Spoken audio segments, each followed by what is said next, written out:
And there it is. Streaming. There it is. Coming to you live. 5,400. Oh, it's settling in a little bit. A lot of kilobits per second via the magic of the internet. From our studio in Clarksville, Clarksville, Pennsylvania? I hope not. Clarksville, Tennessee. We are live. It is Tuesday night again. Man, Tuesday night is so far away if you're waiting on it. And it is like right now if you're like oh, it's tonight. Planning for it. Yeah. Like, man. And there's a bunch of people already here. Yeah, a lot of people here. Welcome. Welcome. I am Kim of Kim Fixes Things. You can find, I have my own channel on YouTube, although it's not nearly as big and illustrious as it is here. I don't do a lot of live streaming there. I just throw up some stuff about cars sometimes. Yes, at Kim Fixes Things, you can find that channel. So if you haven't subscribed, I appreciate my subscriptions over there, just to keep it moving. And I am here with the namesake of this channel, your host, Buffalo Campo. I am here. Hello, everybody. And I will be engineering tonight, keeping this stream going. I can do magical things with our green screen. Right now we're big and we're overlaid of Delta Chrysler. That looks like about 77 in Delta Chrysler. JB sent in a bunch of pictures of from back in the day, and that's one of them. That's awesome. We're probably going to be talking quite a bit about cars from 1977 tonight. I can also make us little, and I can make Delta Chrysler a little bigger. Oh, check that cool. Out. And then I can, those new Velaris? I don't know what that screen is, but we can also travel through time to our dyno room, which the joke is a little stale maybe, but this is our dyno room. And then I also have the power of the internet to bring up pretty much Google search anything, anything. Maybe I can even use some AI. Ooh. No. If I'm not smart enough, we can use the artificial intelligence. You like wrong stuff? Well, artificial intelligence doesn't raise your blood sugar like regular intelligence does. All right. Well, I'm gonna put no. We got to do the talking. Is there other talking? Oh, there's people here like way back a whole page and a half. Oh, we've got the scroll button. We got a scroll button. I'll make us big, and we'll get through some of the. The normal pleasantries.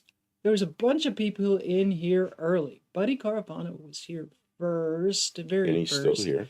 And Buddy Carfano made a post at 7:01. So, Buddy, you get 3 points. So did Mexican Spec. Hold on. Okay. You get 3 points for being the very first person in the stream. Oh, I see. And being here at the start of stream. Those two things are required to get the special 3 points. And then at very first person, because we've got timestamps, so I can see what's going on here. After the start time of 7 o'clock was Mexican Spec, so he gets 3 points for being first. Buddy, you already got 3 points, so you're not getting any more right yet. But Patrick Sullivan was here. He gets 2 points, and Space Cat gets 1 point for being third. Yeah, and I'll also give Lester LeSabre. I'm calling Lester a point. Lester LeSabre. LeSabre. Yeah, because he's got this. Because he's got a Mexican Spec car now. And I'll give Dougster a point as well. Have no fear, the Dougster is here. I just watched a video of Dougster and John Cope going to Illinois to see Jeff from Two Hacks, and that's a pretty interesting video. Then you went to eat in a good place. Looked like a good place. Hot dogs? Well, they have more than hot dogs, but yeah, they have hot dogs. No spoilers. I didn't watch it yet. Okay.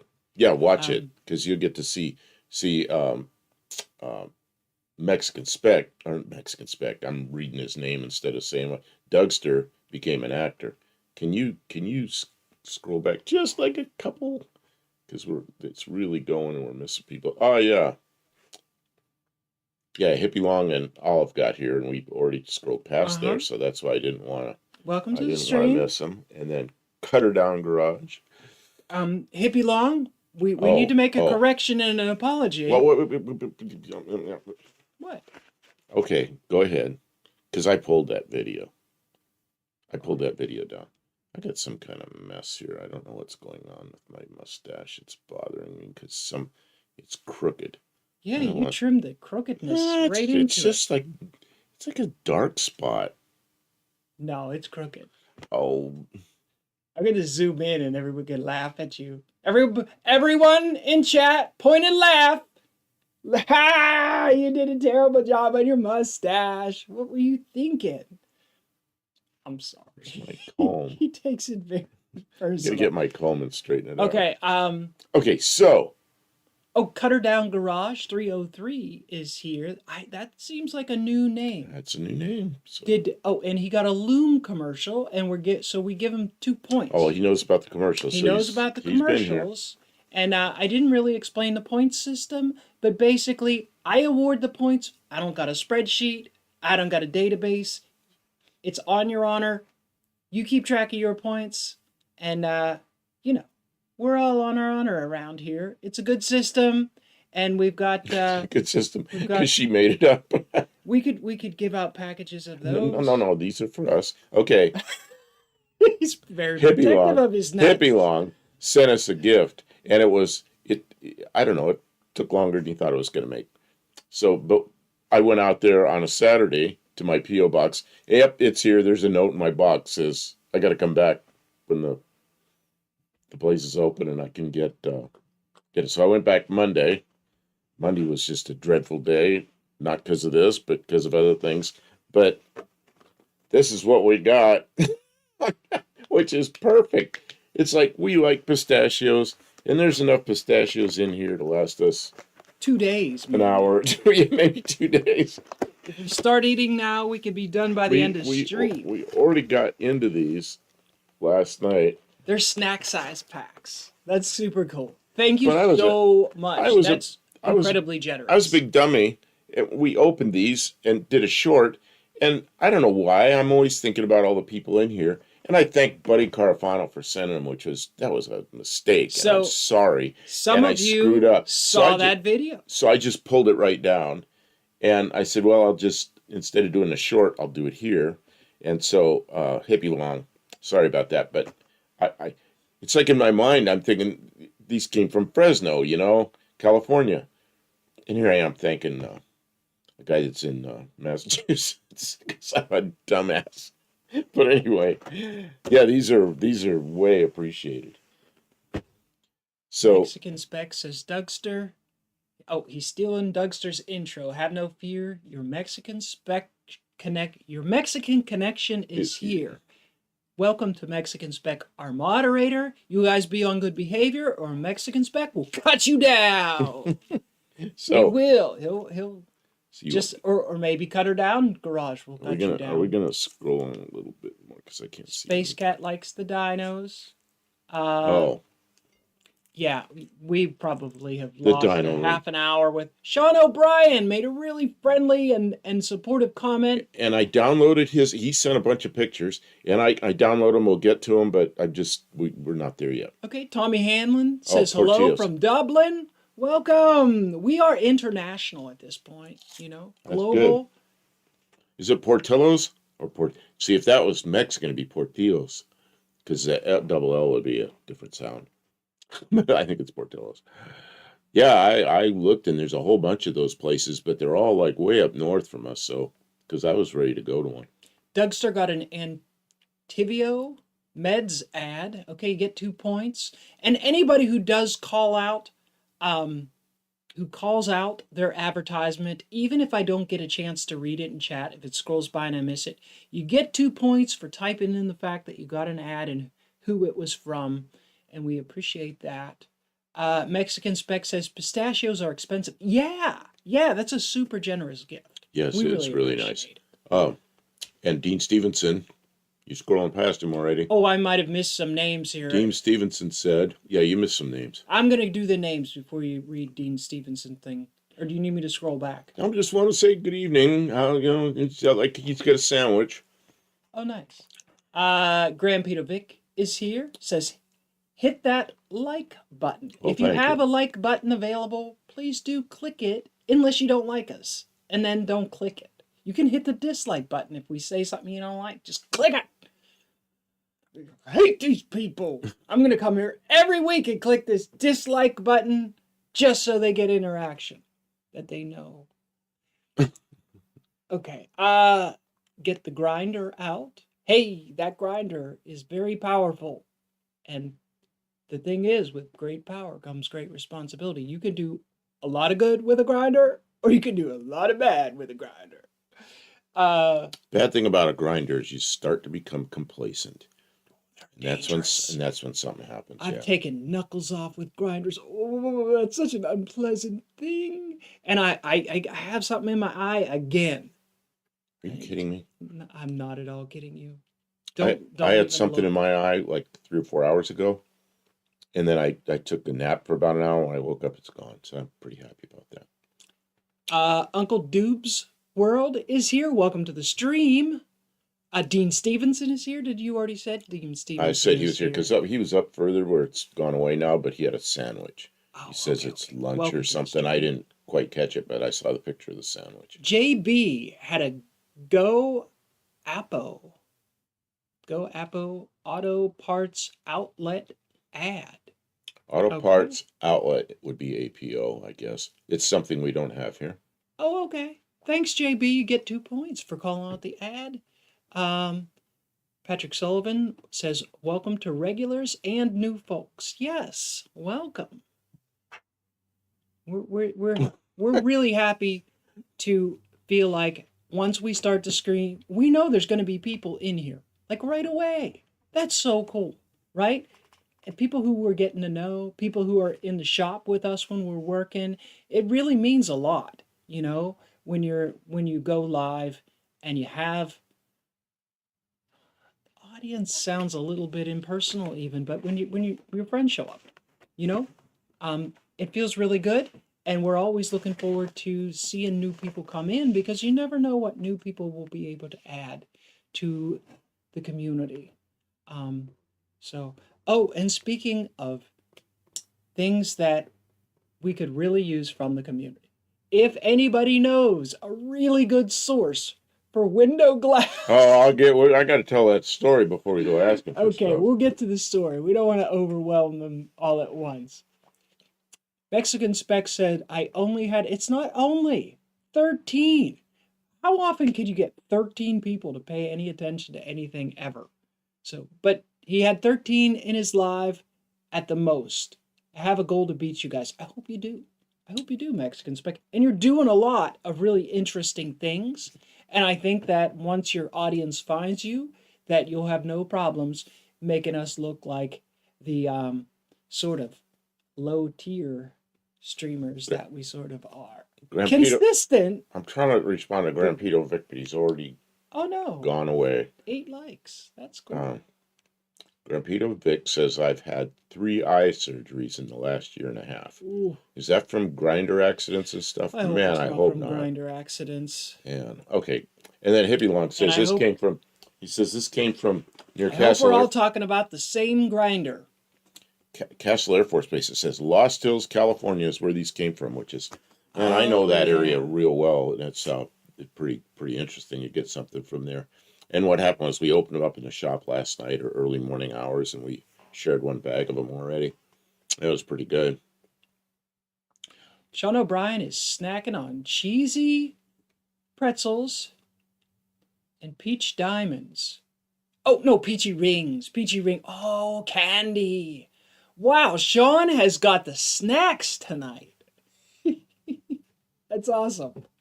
It's always good to have a nice beverage. Oh. I've got some coffee to get me going because we took an afternoon nap. Both of us did because we were up super early. I was up at dawn. I don't know.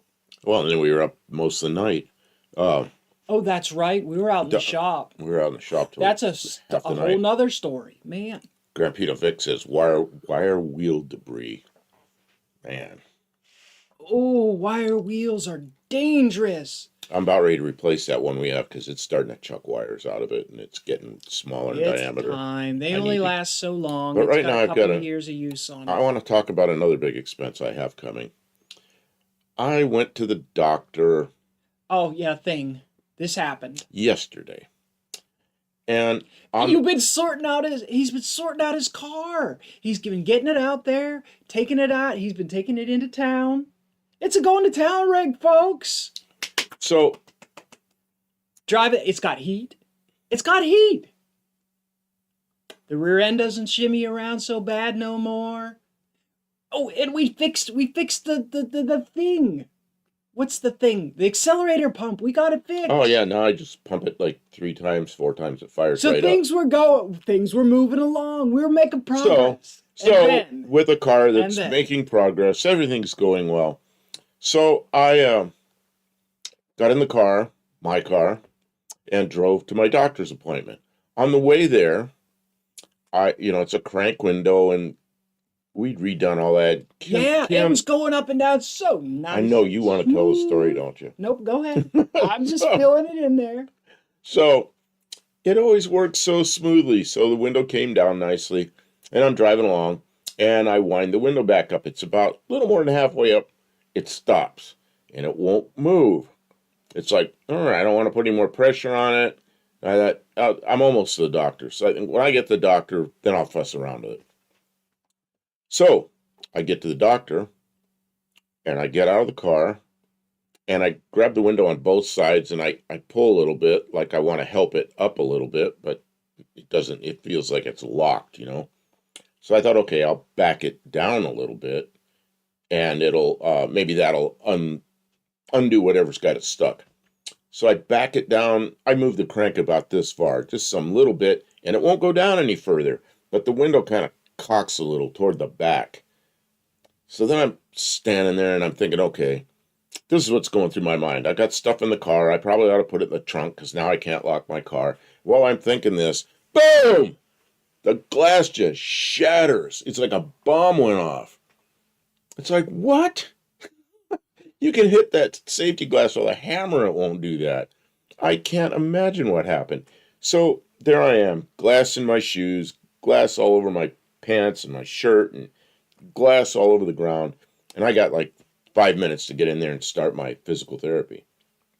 I get the glass off me, grab my phone, call Kim. I said, Kim, I need your help. I said, can you bring a dustpan and a I broom? wasn't real thrilled to have to drive across town, but So she drove out there with a dustpan and a bucket and a broom, and she cleaned the glass up. And then the people there didn't. I was going to borrow a broom from them, but they didn't have a broom. So they did have a couple of cones to kind of block that space off next to me, so nobody drove in it. So the window on the driver's side is exploded, gone. And you wouldn't believe how much mess it made. So it was like the death of a rhinestone cowboy all over the lot. So I started looking, and there's some places online that specialize in glass, like for older cars, and one of them was Story's getting long. I can't think of the name of the place, but anyway, I found a piece of glass, and they have new old stock from Ford, and it was $695. I'm like, heart attack? Really? So now I'm looking for a piece of used glass. There's several cars out in the lot that I didn't pay that much for. So I don't think I paid that much for the Dakota. I'm looking for a piece of used glass for that. And I know. I'm like, we could buy a whole car for that. So I'm not buying $700 worth of glass. That is the problem with owning a 47-year-old car. Pieces get expensive. So it was getting long, but that's okay. Sorry. Redneck diamonds everywhere, said Doug Sturt. We let 1,000 lines of chat go by. I know Rob's Rods and Streetcars. I've been watching people talking, and I'm trying to keep up with it. And I know I had a long story. I'm sorry, but it was so that started out the day like that. and just complete surprise. You don't expect a window to do that. Mexican Spec got an IV and his legs hurt more than his Oh hand. no! I'm sorry that your legs are hurting. I don't know what's going on, Mexican Spec. I have a feeling you'll Oh, an might IV have in to the repeat yourself. top side of your right hand. I don't like IVs down here. I like them up here better, or in my foot. That's yeah, not fun. At Mexican Sex as well. If you don't have a window, at least you have heat. Oh, that's what I did. I turned the heat up. Olive suggests that we try the AAA Auto Glass service in Athens, Georgia, because they seem to have older stuff. I could check with that. Uh, Well, we've found a couple of parts cars already, and I just may buy a whole parts car and take the window out of it, and then there's some potential for that to happen. there's Yeah. there's one that's got good wheels on it. It's like, whoa, look at this. Graham Pedovic said they used a little Dremel thing to grind the thing out of some. They did that for me last time. That's why this time I'm kind of letting it.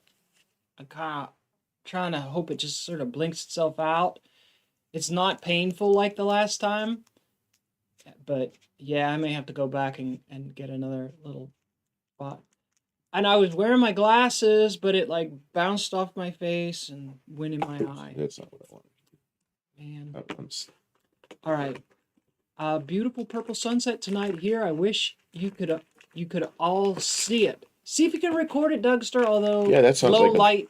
That sounds like a video. That's it. Yeah. There's your short for today. Oh, you know, I bet we don't have any scissors here, do we? Oh, we've got a knife. We have a knife.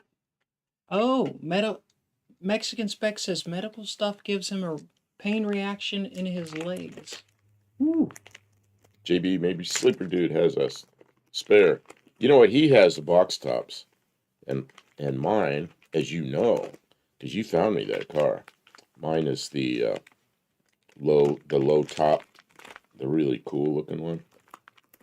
Some people like the box tops, so they're cool looking too. You know what I'm getting into, Kim? Pistachios already. Pistachios. I thought it was rude to eat on screen. Rude to eat unless the viewers sent them.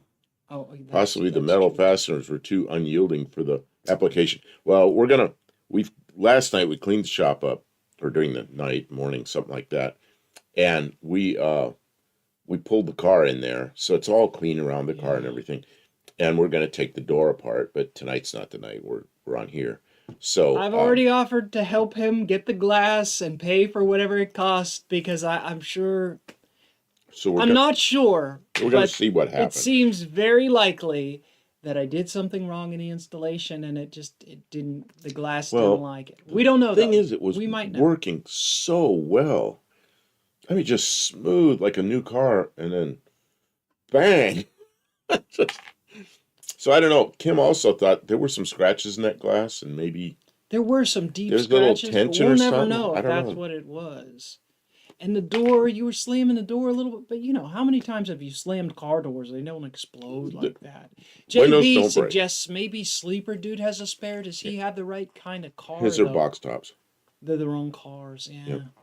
Maybe he knows somebody who has one. My first thought was, I'm going to call Mexican Spec and get a window from him. And I thought, no, they don't have the coupes down there. It's crazy. For a little more money, we can get a whole car. Than what they want for just a window glass. There's some whole cars out there that are probably, they might be restorable, but probably not. They're from the Rust Belt, but they got a lot of good parts on them, including glass.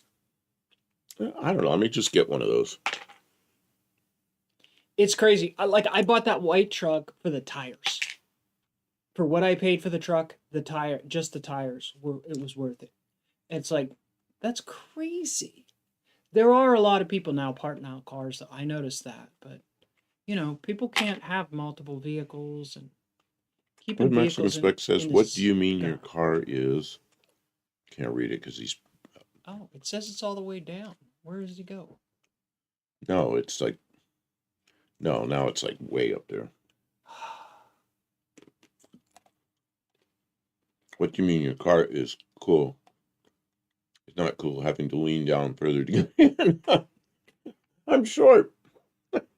I'm tall. I hit my head. That car is small for me. I Well, didn't realize how low that car. I get in and I'm like, and I'm like sitting like this. you heard I corrected that because there are a lot of people like the box tops better. There's a lot of people like post cars better, and I like hard tops better. So I don't know. Best pistachio excuse ever, says Dougster. Mexican Spec says yes. It was your fault, Kim. Maybe 67.7%. Anyway, I'm not blaming anybody. I mean, You know, I am not an expert mechanic. I am not an expert in window installation.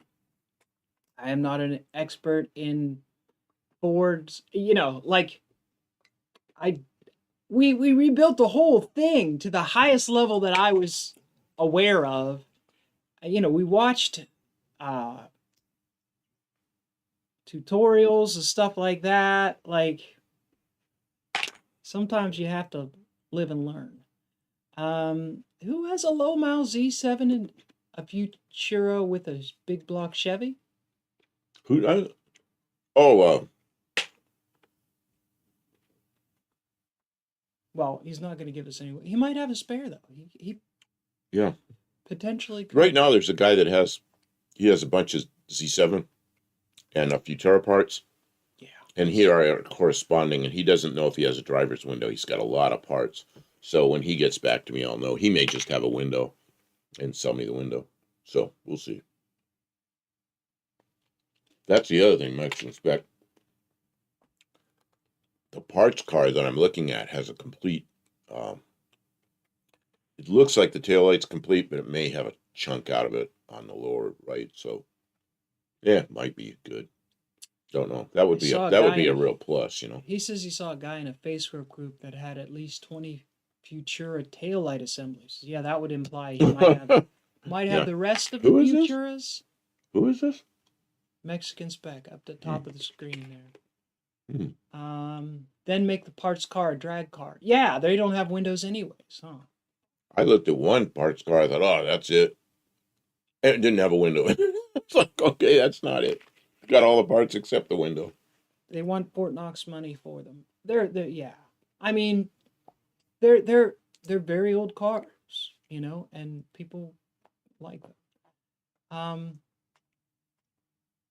Well, Kim verifies the Z7 is not cool. She hits her. Oh no, I mean it's cool. It's supposed to be uncomfortable. That's what makes it cool. It's Rob not as slow. says, It's not as low as a Mustang, but it's lower than the box top. Rob says, "I know your pain, Kim. I'm 6'4". Yeah, I don't fit in cars very well, and I have a long upper body, and long legs. But my upper body, like when I sit from the bottom of my butt to the top of my skull, is tall. She is taller than me by quite a little stretch. What, 6 or 7 inches, something like that. Like that's well, you're well. I get. That's like I'm actually this much taller than him. I get in the Jeep. Well, and that's not. You got longer legs. Back, so you got longer legs too. But I get in the Jeep after her, and she always moves the seat forward. I got to move it back, which seems backwards to me. She's taller. She would have the seat back further. I like to sit proper. But you sit. I have to sit close to the windshield because I can't see very good. Oh. I don't know. That doesn't make any sense. These things are addicting. Grandma Vic said, I did it live last night and I had 63 likes. That's fantastic. I don't get 63 likes. I've been doing this for a year. Pretty good. Grand Peter Vic says, I like any car that will move. I'm not picky anymore. Not brand loyal anymore. If it's cool, I like it. Yeah, I'm not brand loyal at all. I don't understand the competition between Ford and Mopar. I get it between like Ford and Chevy or Mopar and Chevy. To me, they're like very different. But like Ford. So what's going to happen? I know just Mopar Joe. We have a sticker he don't like. So what's going to happen when I put a non-Ford engine in that thing someday? I don't care. It's your car. We're going to get hate. Lots of What is this? Closest glass on car part is in Lima, Ohio. Only $45 though. What? Oh, where is that? Who has that?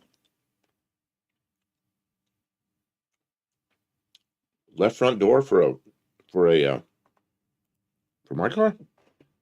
Yeah. We'll have to double check to make sure it's the right glass. But shoot, we'll be driving Oh, to yeah. Lima, Ohio for $45. I'll be going up there. And if we're going that far north, we got to go to that Portillo's. Okay, Happy Long, you got me started. Up ads. Kim, put your glasses on. Well, I usually do drive with glasses on.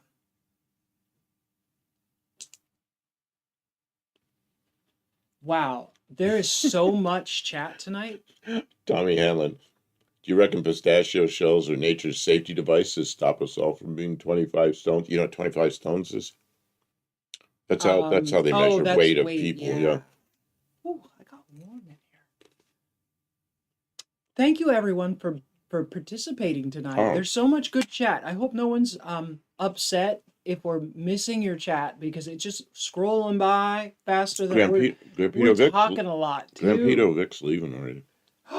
No, Says I gotta run. Have a great night, everyone. All right. Well, thank you for being here and contributing. We'll be here a while. You can come back if you want. I don't know. Dizzy Izzy says good evening, Buff and Kim, everyone.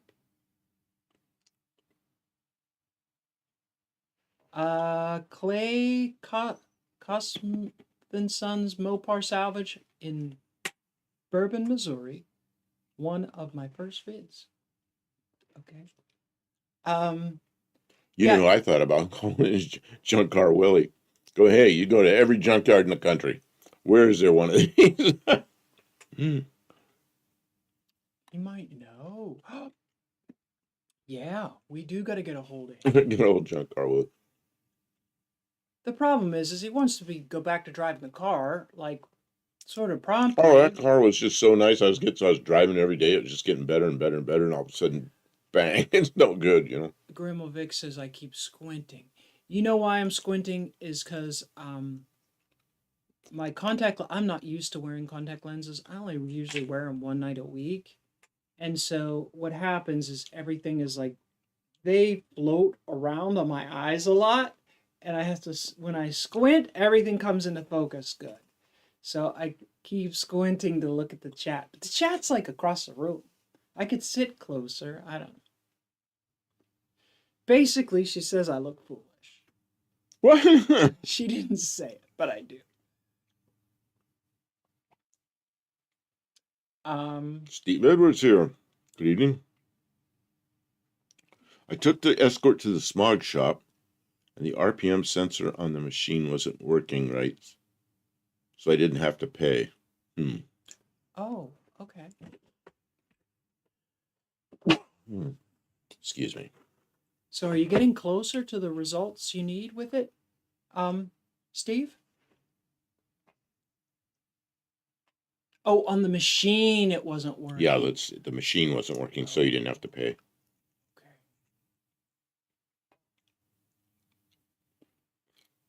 Lester says, Buff, I'm about 2 hours from Oh, Dugster Lima. made the vid. I guess of the sunset. Ah, good idea. I think we had other things to talk about too. Well, we've just been talking. Buff says Lester says, Buff, I'm about 2 hours from Lima.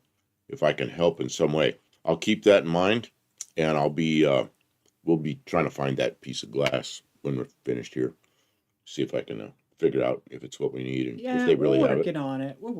We'll track a piece of glass down. I don't think we're going to pay $600. But two hours is a pretty good drive for somebody to make. Yeah, and then to try and get the piece of glass out of the door because it's riveted in. Remember, there was rivets holding it into the door. Big ass rivets in there. It's a pain. Like I wouldn't be. Yeah, you'd have to be prepared to get it out of there at the. Like I think that's why that maybe. Remember, I still was some awful scratches on it. I think they had to pry it out of the door. I think maybe they scratched it up trying to get it out. Mexican Spec says, isn't it Lima, Ohio? Well, see, I made that mistake when I went to Ohio, and I saw it because I was from Southern California, so I saw it, and I said, Lima, Ohio. And it's like nobody knew what I was talking about. And I had a girlfriend at the time. She looks at me. She goes, "It's lima, like a lima bean. You know? You know how to say lima bean?" I went, "Yeah, okay." So, It's a lima bean. so You never had lima I have beans? known that the whole world, it's lima, except in Ohio, it's lima. So, It's a lima bean. so Lester LeSabre, take the door. Almost. Almost. It would be easier. It would be easier. But I think they're yeah, but then you expensive. got to transport the damn Yeah, dog. then you got to stuff the door. And although I don't know.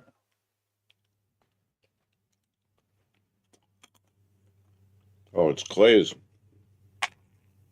If Clay's has it, I'm coming down in a couple of days and to bring it. Well, I'm going to have to check with Clay's, and that's a nice offer. Thank you. Yeah, he's coming down. He's got property, but your property's a little ways from here too. Paris is like an hour, I think. It's not bad. It's way, I mean, way yeah, better than driving to Ohio. I mean, we could go down and get it from him. But oh, these things are addicting, Kim. Yeah, cut it out. Hippie long. At this point, Buff, at this point, just Ford is easier to install. We don't install those giant rivets. We put little short nuts on there and then Loctite them. Kim goes, man, maybe I missed the Loctite on one of them. I don't know. Would you be whittling on your stash of pistachios? Yeah, I got to just stop this because this is so good. Welcome, Dawn, one-eyed cat, to the stream. Kim, could deal, but new glass can be nice, yeah. That mean old Texas sun might have degraded the glass. Well, see what happens when I got that car. It had a piece of plexiglass. Somebody had cut it kind of the shape of the window Loosely. And taped it all in with that old nasty silver duct tape. So it was all just, strings and sun ruined duct tape. So, but there was a new window in the back seat. Wasn't new, and it had tint on it. So Kim took the tint off of it, and we installed it. But, I don't know. Something happened. Oh, I gotta stop. It's hard to stop eating these things. Oh, Dizzy thought it was a Dart window. No, Oh no, it's a Ford. Yeah, so I mean, if they had Ford parts too. Yeah, it's my well, a lot of people here have missed the but he says probably bent regulator broke the glass. We went through all that stuff and took it all apart, cleaned it, everything, and it was just working like so easy, so nice, like a new car, and then just jammed up. So I don't know what happened. The regulator connects to the window. There's a lot of room for, like, it's designed to not be that. Well, and before it broke, because there's a lot of people here that weren't here when I told the story. Roller went down. It went down like normal, and I'm driving along, and I start to put it up, and it went up a little more than halfway, and it just stopped. It got really stiff for about 1/8 of a turn, and it stopped. So I was almost to my doctor's appointment. So when I got to the doctor, I just left it alone. So I got to the doctor, and I got out, and I opened the door, and I grabbed both sides of the glass, like so I was standing by an open door, and I pull up on the glass a little bit, and then try to turn the handle, and no, it's locked. It won't go up. And I pull real hard, but I just tried to help it a little. So I thought, okay, I'll go down and unjam it. So I started to go down with it, and it didn't go very far before it jammed, and the glass cocked like that. And I thought, okay. So I'm standing there just holding the door. I'm thinking I've got to put my stuff in the trunk because I can't lock the car. And while I'm thinking that, bam, man, it was like a bomb went off, and the glass just shattered all over the place. So I wasn't touching it or doing anything to it, but whatever jammed it did something to it. All of a sudden, the glass could be baked, and you know what? Anything could be. I rarely recall hearing that tint on glass can cause it to degrade more quickly. Well, and because the glass gets hotter. I don't know. It's not too often I've seen a window break like that. It's weird, yeah. Yeah, I mean, how many times have you slammed doors or seen like a baseball bounce off a car I window and not break it? I have been in my van. You know that And big it's just window, shattered from winding it up. big window in the van. I was sitting at a baseball game that my son was playing at. I got in the van for something, and somebody hit a big old bam on the windshield. Didn't do anything to it. And when I saw it, it's like, oh, the van wasn't running. I didn't have time to move. Whack. It didn't break. So I don't know. The only time I've seen one shatter like that is like, I used to drive tow trucks. So sometimes you see one after an accident. Like somebody gets T-boned or something. But that's about the only time I've seen one break like that. I've never seen one break just by itself. I don't know. I don't know. We take it apart. We might find something. I'm sure. Oh, that's the other thing Kim did when I asked her to come out and sweep up the glass while I was in my appointment. She goes, "Well, get a video of it." She goes, "When good things happen, it's good video. When bad things happen, it's good content. When bad things happen, it's good content." I said, "I gotta go into my It's appointment." better content when bad things happen. People So- love seeing bad things happen to other people. So you took some video when you got there. So I do have. I haven't video. seen it I don't know if it was uppy downy or side to sidey. up and downy. That's what I call the vertical ones. Cutter Down Garage hit his head yesterday. I Oh, hope your head's man. okay. Your head is important. It contains it contains vital information or vital records. So Like hitting a hard drive. yeah. Yeah. Don't drop your hard No drive. crack, I hope. Jeez. I hit my head on something But you don't not too remember. long ago, but I don't remember. Well, I know I did it and you were there. And I thought, oh, I just clobbered myself real good. Oh. So that brings us to the second part of the story. What's that? Because we need to get through the story so we can Oh, get there's to the more to the cars. story? Okay. You know what? Too, we've been at Delta Chrysler for the first 42 minutes of this. Oh, you want me to start showing some pictures? Just take a little break from your pistachios and pop up a different picture just for a minute. Who An subbed? excavator cab.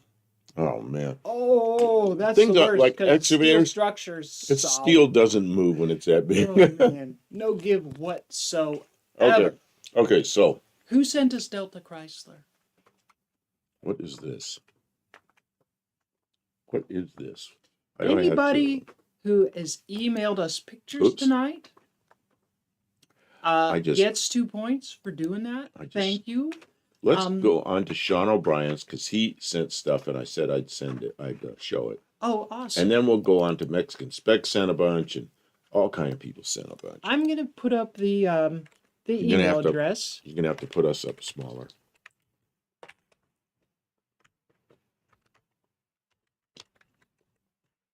Hippie long. These things are just So that there is a clickable link to the email address there.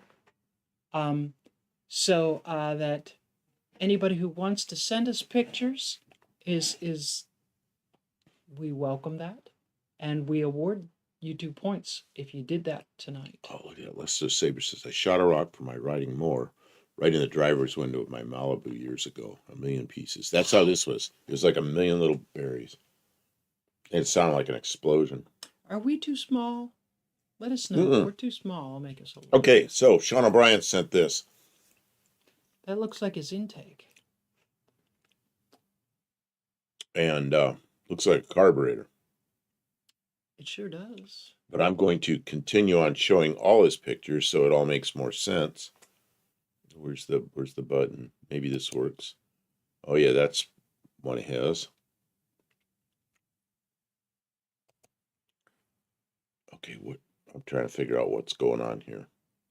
Sean, That's a cylinder head. Sean, we need some oh, look at that compared to the other one. Oh, that's port work. Go back so I can see the comparison. Oh, it's hard to say because it's carboned up a bit. I can't tell the difference though. It definitely looks shiny now. Okay, then we got more from him. Yeah, there you go. Okay. Nice. two different heads. And that's, remember you had a pin. Let's see, where is it? That. I'm sure that has something to do with that. He's doing it up good.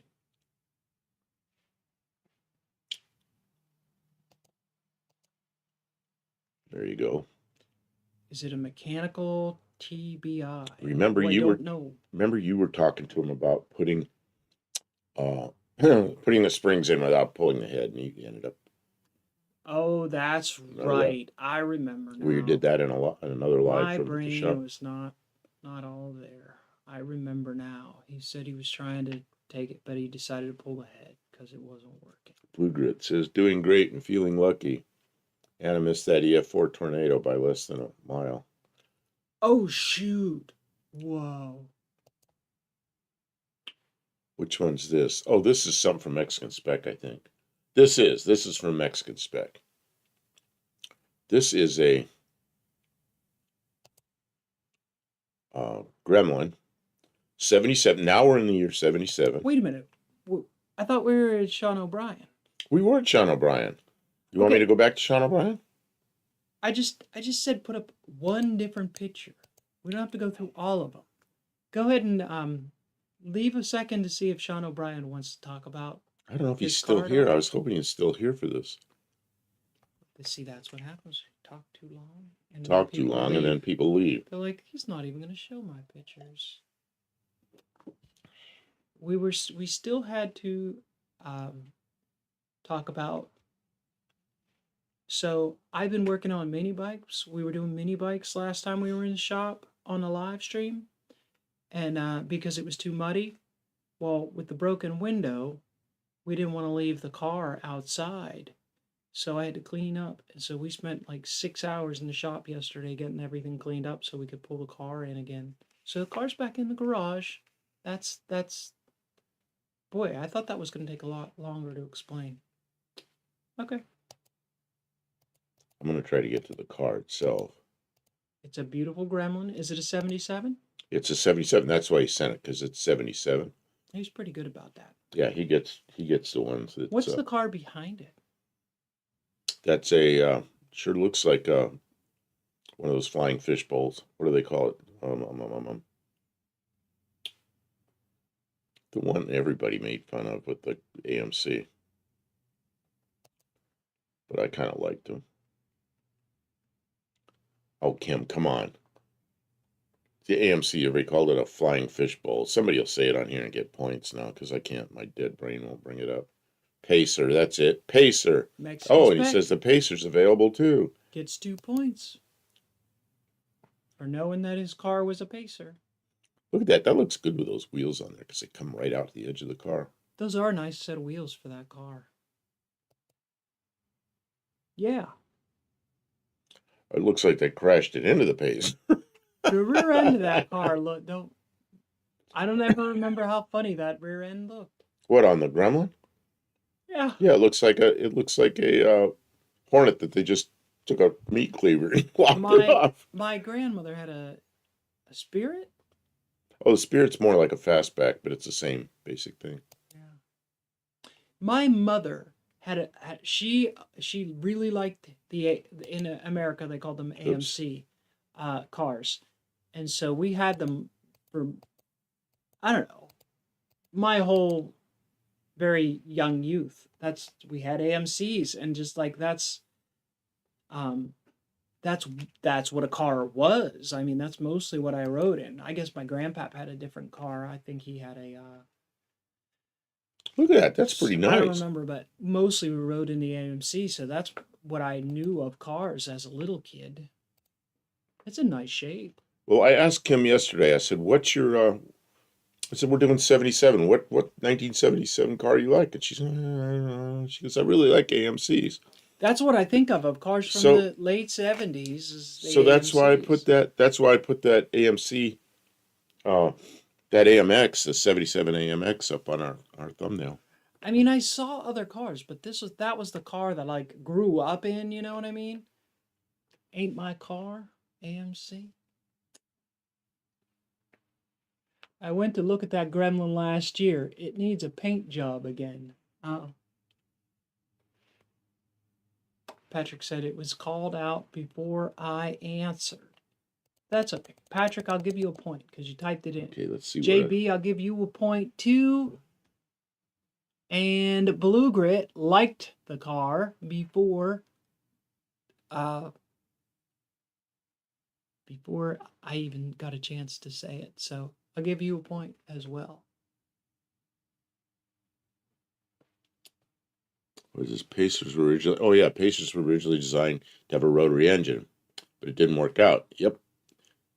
They bumped up the hood and grill when they put it... Yeah, they did. They made the hood taller, and the grill kind of had a lump in it like that when they put the V8 in it, which seems weird because you'd think the six-cylinder was taller, but apparently See, the not. thing about that car is that looks like a tiny, tiny car, but it's not that Sure. tiny. No, It's a pretty big front end. You could put a lot of motor in a car that size. Yeah.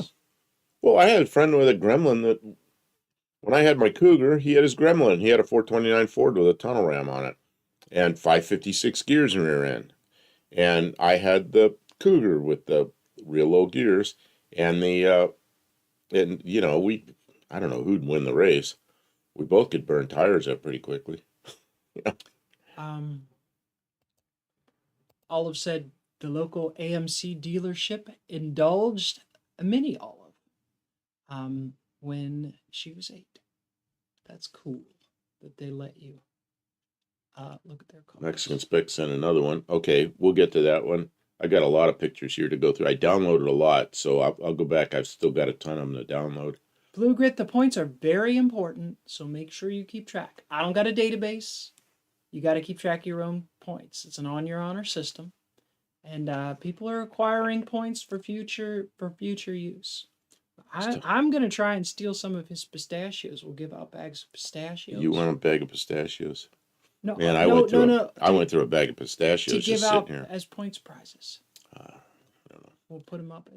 I'm going to be real selfish about this gift of pistachios because I like eating them. Well, you're not allowed to. You can't eat them. You got to keep them forever. We're going to take them up to the shop and take a bag or 2 bags up there every night with us. We used to buy the ones in the shells, and then he won't let me buy them anymore because he says they're too hard to open. Well, they have all those ones that are all flavored pistachios. I kind of like that.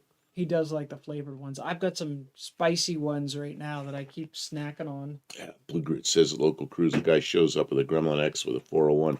Man, yeah, that would have been the thing to buy. Was that a thing they made? That doesn't even sound safe. How did they get that through crash testing? See, the AMC blocks are the same. The 290s, 304s, 343s, 360s, 401s. They're all the 390s, 401s. They all look the same on the outside. They just bolt out. So, Mexican Spec has to write up an order. Oh, Sean O'Brien was putting his son to bed. That's why he missed his whole. Oh, well, go back. Go back to Sean O'Brien. Going on with Sean O'Brien. It's going to take me a minute to get there because I've got to go through the whole Gremlin thing. Oh, there we go. That works because Mexican Spec's gone right now, anyways. He has to write up an order. Hey, well, that's a good thing to be doing. It's just a Hornet with no trunk. My mom had an orange AMC Hornet, and then she had a metallic brown AMC. It was a sedan. I don't know what was this popular sedan. Kitsy Fluff's here. Good evening. How you doing? How's your machining business going? Man, what did I want machined?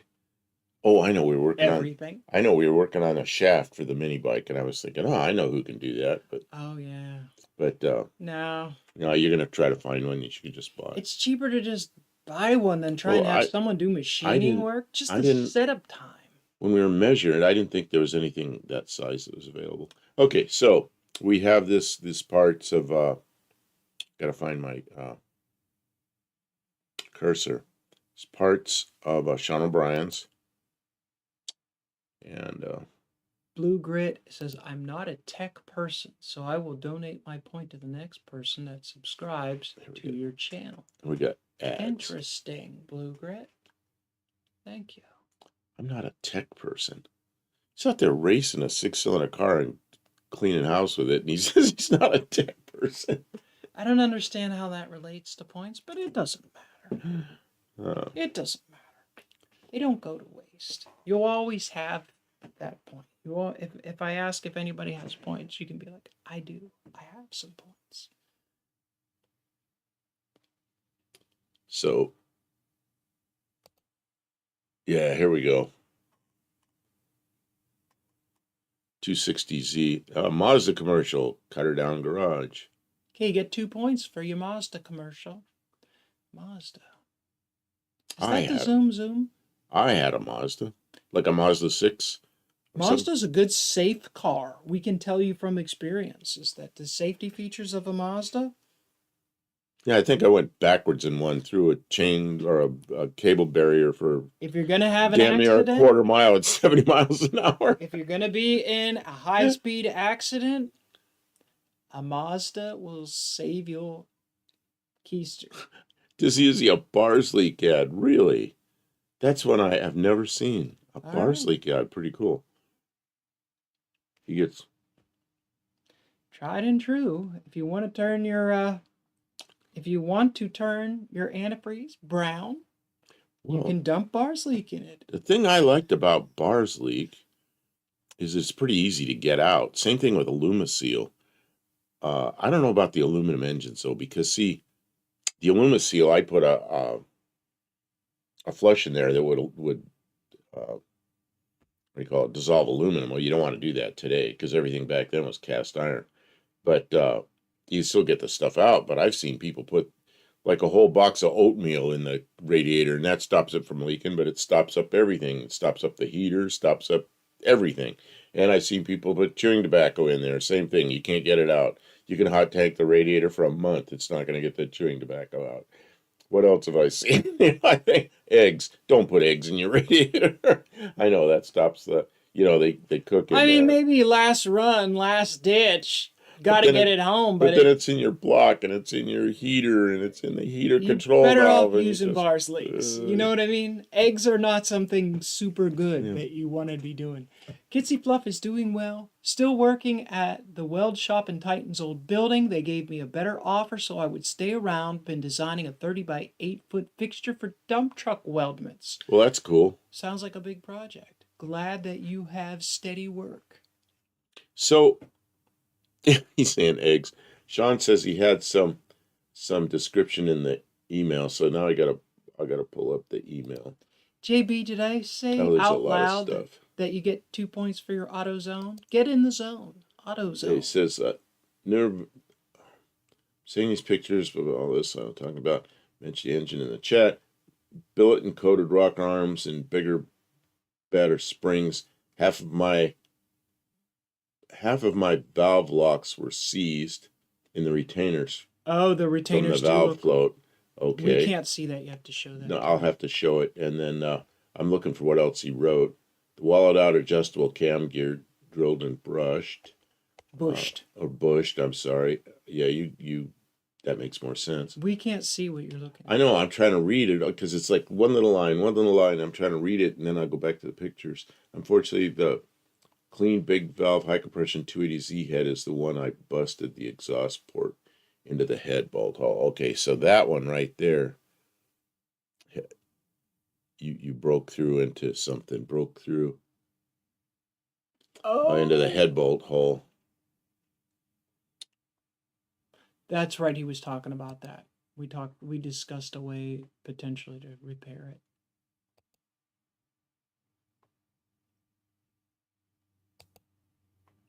And that is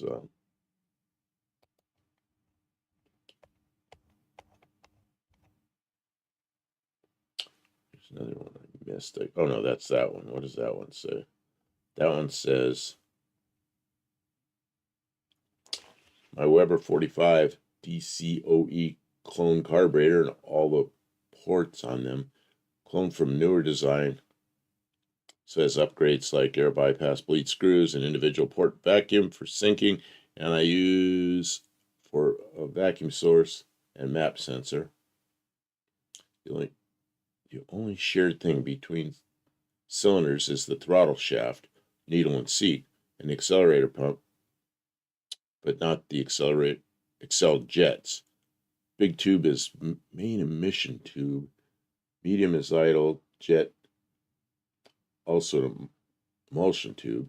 And the small jet is acceleration exit jet, not to be confused with the accel feed jet. Okay, that's all this stuff right here. Wow. So That's a lot to learn about. He's getting Damn. into it. That sounds like brain work, Sean. Blue Grit says, I have seen using red pepper. UTG has a video saying to use an egg. Well, egg will stop the leak, but then you got to get it out of there someday. UTG isn't running a heater core in his race car either. I've had to get some of this stuff out of systems, and sometimes it's, yeah, I mean, imagine if you had a Fox Body Ford and you put something in there that clogs the heater, and you had a working heater that doesn't leak, and you put something in there, and now you got to change the heater. You know, it's like, it's only an 8.5-hour job. What the heck? Dr. Go's heading home from Cedar Rapids. Welcome, Dr. Go. 6 hours working and 10 hours driving. Well, it maybe put us on and you can listen and that we will entertain you a little bit. It's not as good when you can't see because we try and make it a visual show. Oops. But I'm sorry. maybe just hearing our voice will comfort you along the drive. 10 hours driving. I accidentally, It's a long drive. accidentally got rid of we're our. back to Delta I know. I just screwed up and popped the picture off there and. That's okay. Say, Sean O'Brien. Yes, right now I make 147 pounds of torque. I'm hoping to at least do like 180 when this is done, and 18 to 20 miles a gallon. Yeah, if you can do 18 to 20 miles a gallon on a performance car, that's really nice. Let's see what else I can pull up here in our pictures. 2,600 pounds with driver and gas. That ought to really go, though. It ought to really zip. Whoa, that's a small picture. These are 77 pictures from JB. Is that an Oldsmobile? Yes. That's a 77 Pontiac. I thought those were really cool back then. I remember the Pontiac dealer was across the street, and those things came in. 76, they came in like that. 77 had the vertical grill bars. I really liked those things. Man.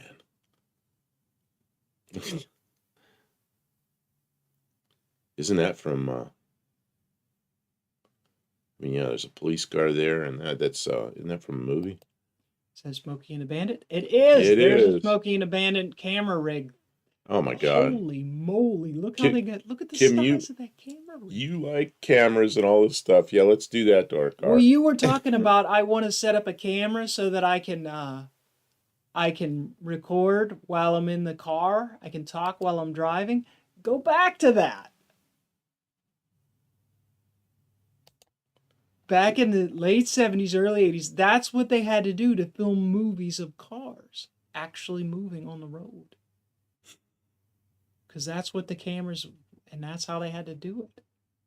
Like, that's insane.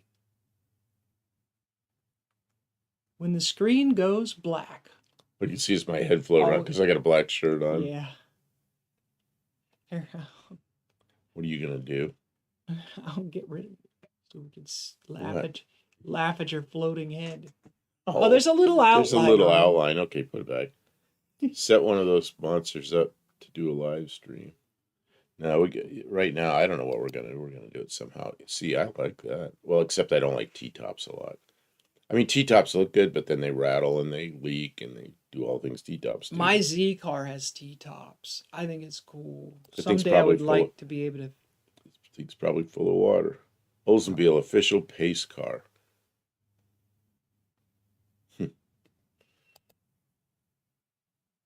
Oh yeah, there you go.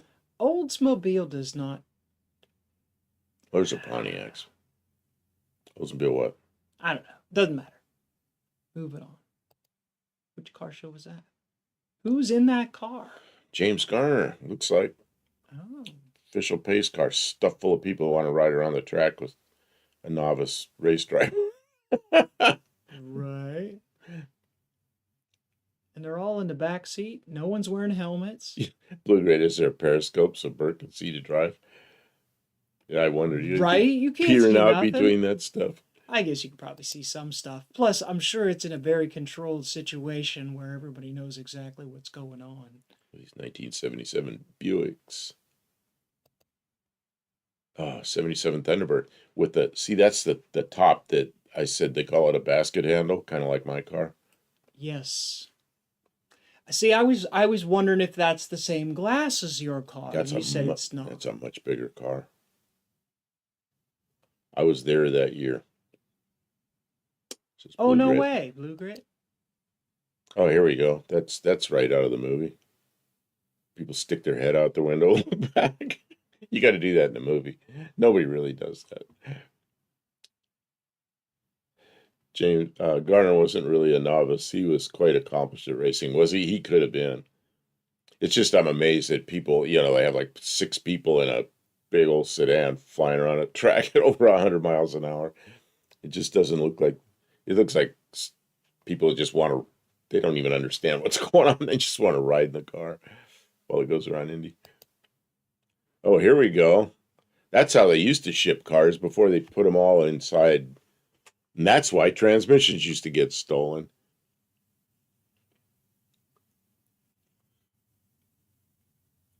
Yeah, Paul Newman. Garner and Paul Newman. Paul Newman, I think he's better known for salad dressing now, but yeah, I always think of him as a race car driver. I forget he was even an actor. Yeah, you're right. I remember him from Cool Hand Luke. I remember him eating a lot of eggs. I don't really remember why, except that it was like a challenge. I don't know. 77 ban one. See, I remember those wheels. I thought those were so good. I remember that Pontiac dealer across the street from me. I remember these cars come in, and I just was like always looking at them. They'd pull up next to my shop with the truck full of cars, and they'd unload everything.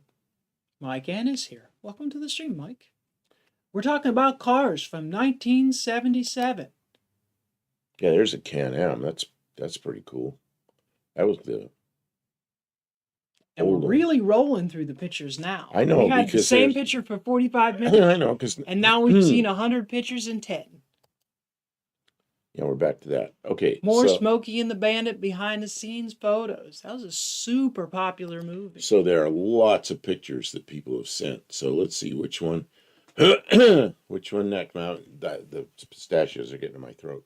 Delta Chrysler. They answer the phone. Delta, Delta, Delta. Can I help you, help you, help you?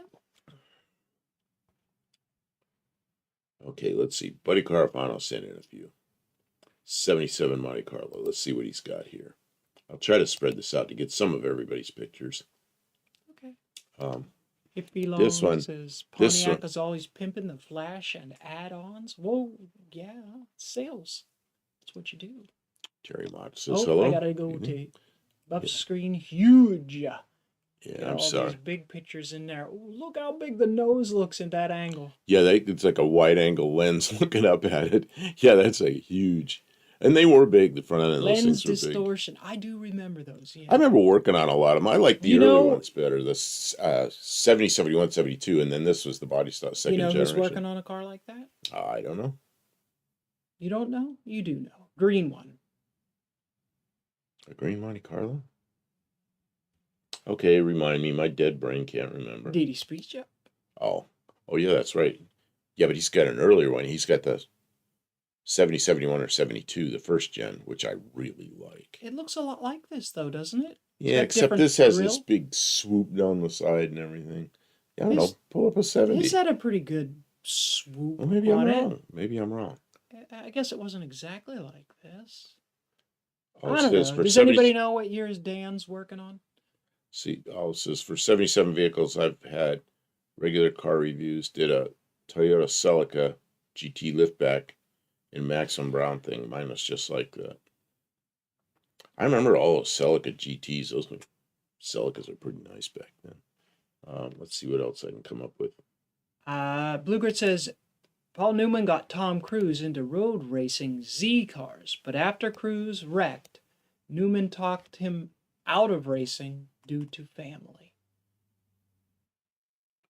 There's another 77 T-Bird from Buddy Carafano. Yeah, heavy ass doors, no kidding. You imagine something like this, or like one of those Monte Carlos having to pull the door off of it. Or even the Firebirds.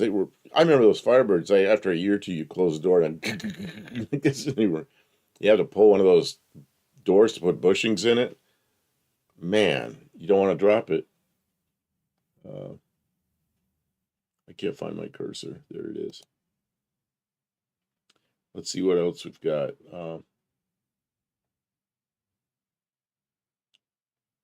Oh yeah, Mexican. Heavy ass doors in the 70s and 80s. Yeah, they really. Well, the other thing was is for safety. They added door beams, and that beefed them up. Yeah, but they were huge, long. I mean, I think the big two doors look good, but yeah, those doors.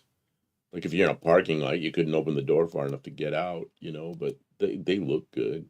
But they were heavy. My God, they were heavy. Okay, let's see here.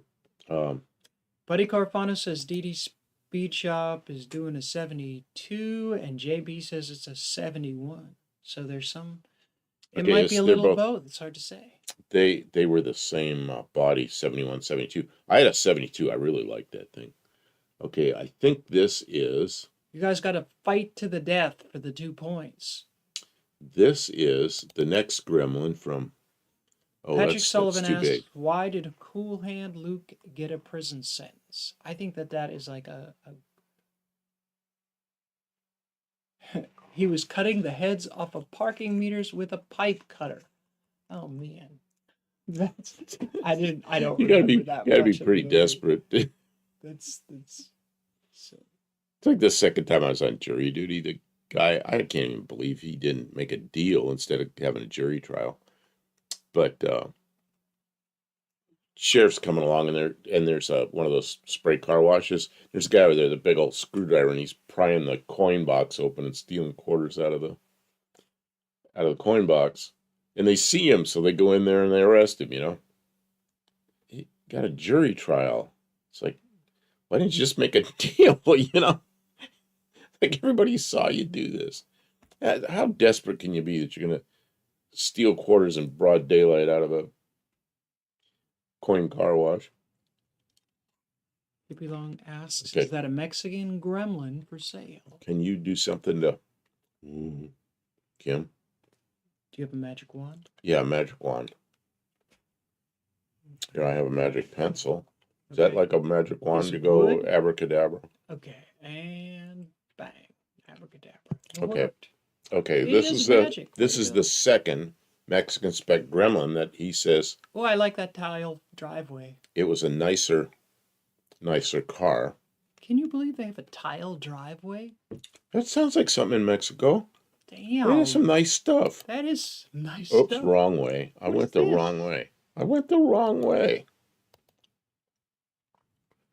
Another 77 gremlin with stripes. Pretty nice. Pretty They nice. got. I think those wheels and wheel covers are different than what we had. Yeah, that doesn't look like anything I've seen. And it's so typical of AMC. The square lights are a little bit round. And like he says, it's a garage, not a driveway, so they finished the garage floor. When I was working in Yuma, there was a house I wanted that was in Mexico. I wanted to move in that place because it was so nice. The interior was like that. It's tile and stuff. But I couldn't live in Mexico and with the job I had. It has a bent bumper. I did notice there's a little tweak in the bumper. But I mean, come on. Among friends, a little tweak in the bumper, it just builds character, right? See, and that's got the earlier Gremlin dash that I remember. I think the later ones had the dash that looked like the Matador. Is this what your dashboard looked like in the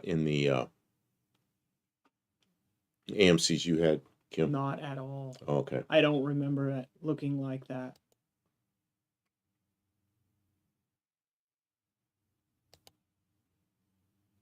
A wheel in the a seat. scene wheels. A like wheel in that. a seat. That gremlin actually shines. It does have a little bit of a nice. You can have that Gremlin. You can buy that Gremlin For the low from that price. guy that's right there, right after you. That was the only dash used in Mexico. Oh, okay. What was the ones they... There was one that looked like the Matador dash. It was on some other, yeah, spare tire stowage. I saw that. I thought maybe it wasn't the Gremlin, maybe it was a Spirit or something newer, but they put the dash style in there like the Matador's had. Man, that's another car you have Mexican spec was that Matador. I really like that thing, but you know, the cars I like that he had are really they're the upscale ones, the really expensive ones.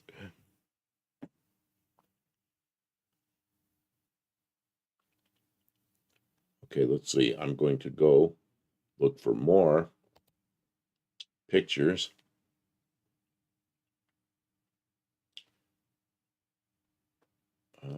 Patrick Sullivan, I understand. That question was triggered by Kim saying eating 50 eggs. I didn't remember that it was 50. I just remembered he ate a lot of eggs, and it was a very dramatic part of the movie. I mean, this was a long time ago that I saw the movie, but that's how I know who he is. That's my first experience. And then he was in Slapshot. It was like a hockey movie. But I don't really remember the movie. I don't remember any details like why he was in jail, you know what I mean? I remember in Slapshot that it was a comedy movie about hockey. I swear I saw Slapshot on a black and white TV. So it was probably sometime in the mid 80s, early to mid 80s. So on a black, why do I know it was on a black and white TV? It wasn't a black and white movie.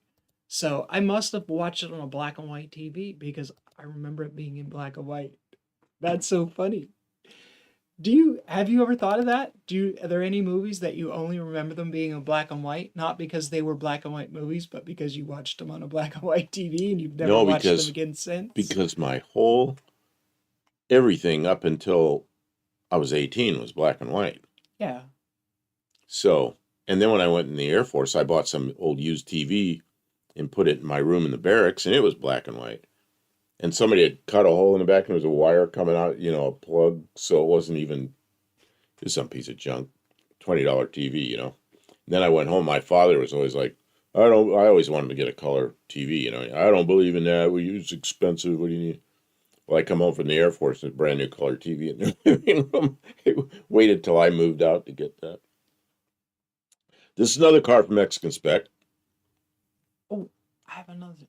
Well, can we look at that in a second? Yeah, sure. Mike N says, some men you just can't reach. That's a line from Cool Hand Luke. I do remember that because it's a very dramatic line. I remember the first TV that I ever saw. I was little. I mean, very little. I don't have a lot of very early childhood memories, but I was really little, and my dad, but he used to work at the University of Pittsburgh. He rode the bus into the city every day, and he brought home a little black and white TV, a 13-inch black and white TV, 12 or 13-inch dial. It was a white plastic TV with with the upper and lower dials. It was black and white, and it was the first TV. We didn't have a TV in our house. He brought it home. I remember when we watched Sesame Street on it. That's pretty good. Yeah. Yes, that earlier faded Gremlin was a Mexican Spec car. Oh, got ads. And you can. This would be a great time to segue into putting up a link, Mexican Spec, to your Instagram, if that works. Because if you want to see Mexican Spec is constantly adding to his the cars that he has available to help people purchase at on his Instagram. And it's just fun to look at all the cool cars that Mexican Spec lists. So you might want to check out Mexican Spec at Instagram. There he is. Okay. Put it up. Okay, so this is another one Mexican Spec sent in. It's a Jeep. Oh, that's wrong way. I always go the wrong way. Or if you want to spend more time looking at the pictures, you can browse through all this stuff on Instagram. Is that painted on the back of that? Insta. Is it called X? It sure looks like that's paint. Yeah. Little mural. Oh, it is yeah, a mural. It is a mural. That's kind of interesting. definitely AMC wheel. Jack Stands and Cinderblock says my parents bought a 24-inch TV for the living room, and then I got the 13-inch color TV for my room. We were never allowed to have a television in our own bedrooms. When I had a paper out when I was probably 13, I bought for $100. I bought a Sony. Seems ridiculous price now because it seems like a lot of money for that.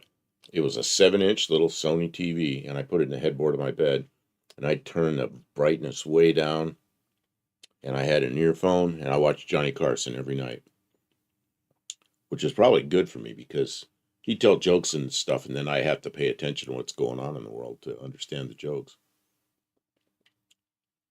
I said Instagram is a Facebook offshoot, so different oligarch than X. Yeah, that makes sense, right? Slightly different propaganda machine. Here's the engine from needs that. a woof howling in that mural, says Mike. And I agree. That sounds like a perfect yes. It's one of the Southwest elements that Mexican Spec says that could be done. At the moon. That could be Mexican Spec. I can have someone paint that woof on there with a moon and some cactus. Was there any cactuses there? It was a very bland cactusi. Here, X would be Ekis. Akis. Dos Akis. Yes. We got our first color TV in 74. That's when my father finally got one. 74? I'm talking mid-80s before we had a color TV in my house. You weren't even born in 74. Yeah, we had black and white TVs. That's right. The Mexican in here speaks better English than all the rest of us. Cactus. Yeah, this is that Jeep. Color TV in 74. My mom tells me the story of the first color TV she saw. It was just like a decal that went over the TV, so the sky was blue, and then it was, clear in the middle, and then it was green at the bottom.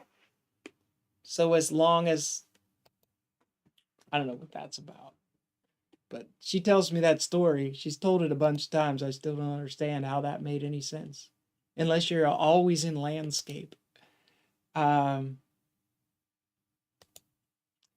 Stands in Cinderblocks says he checked out Mexican Specs page and he loves the yellow beetle.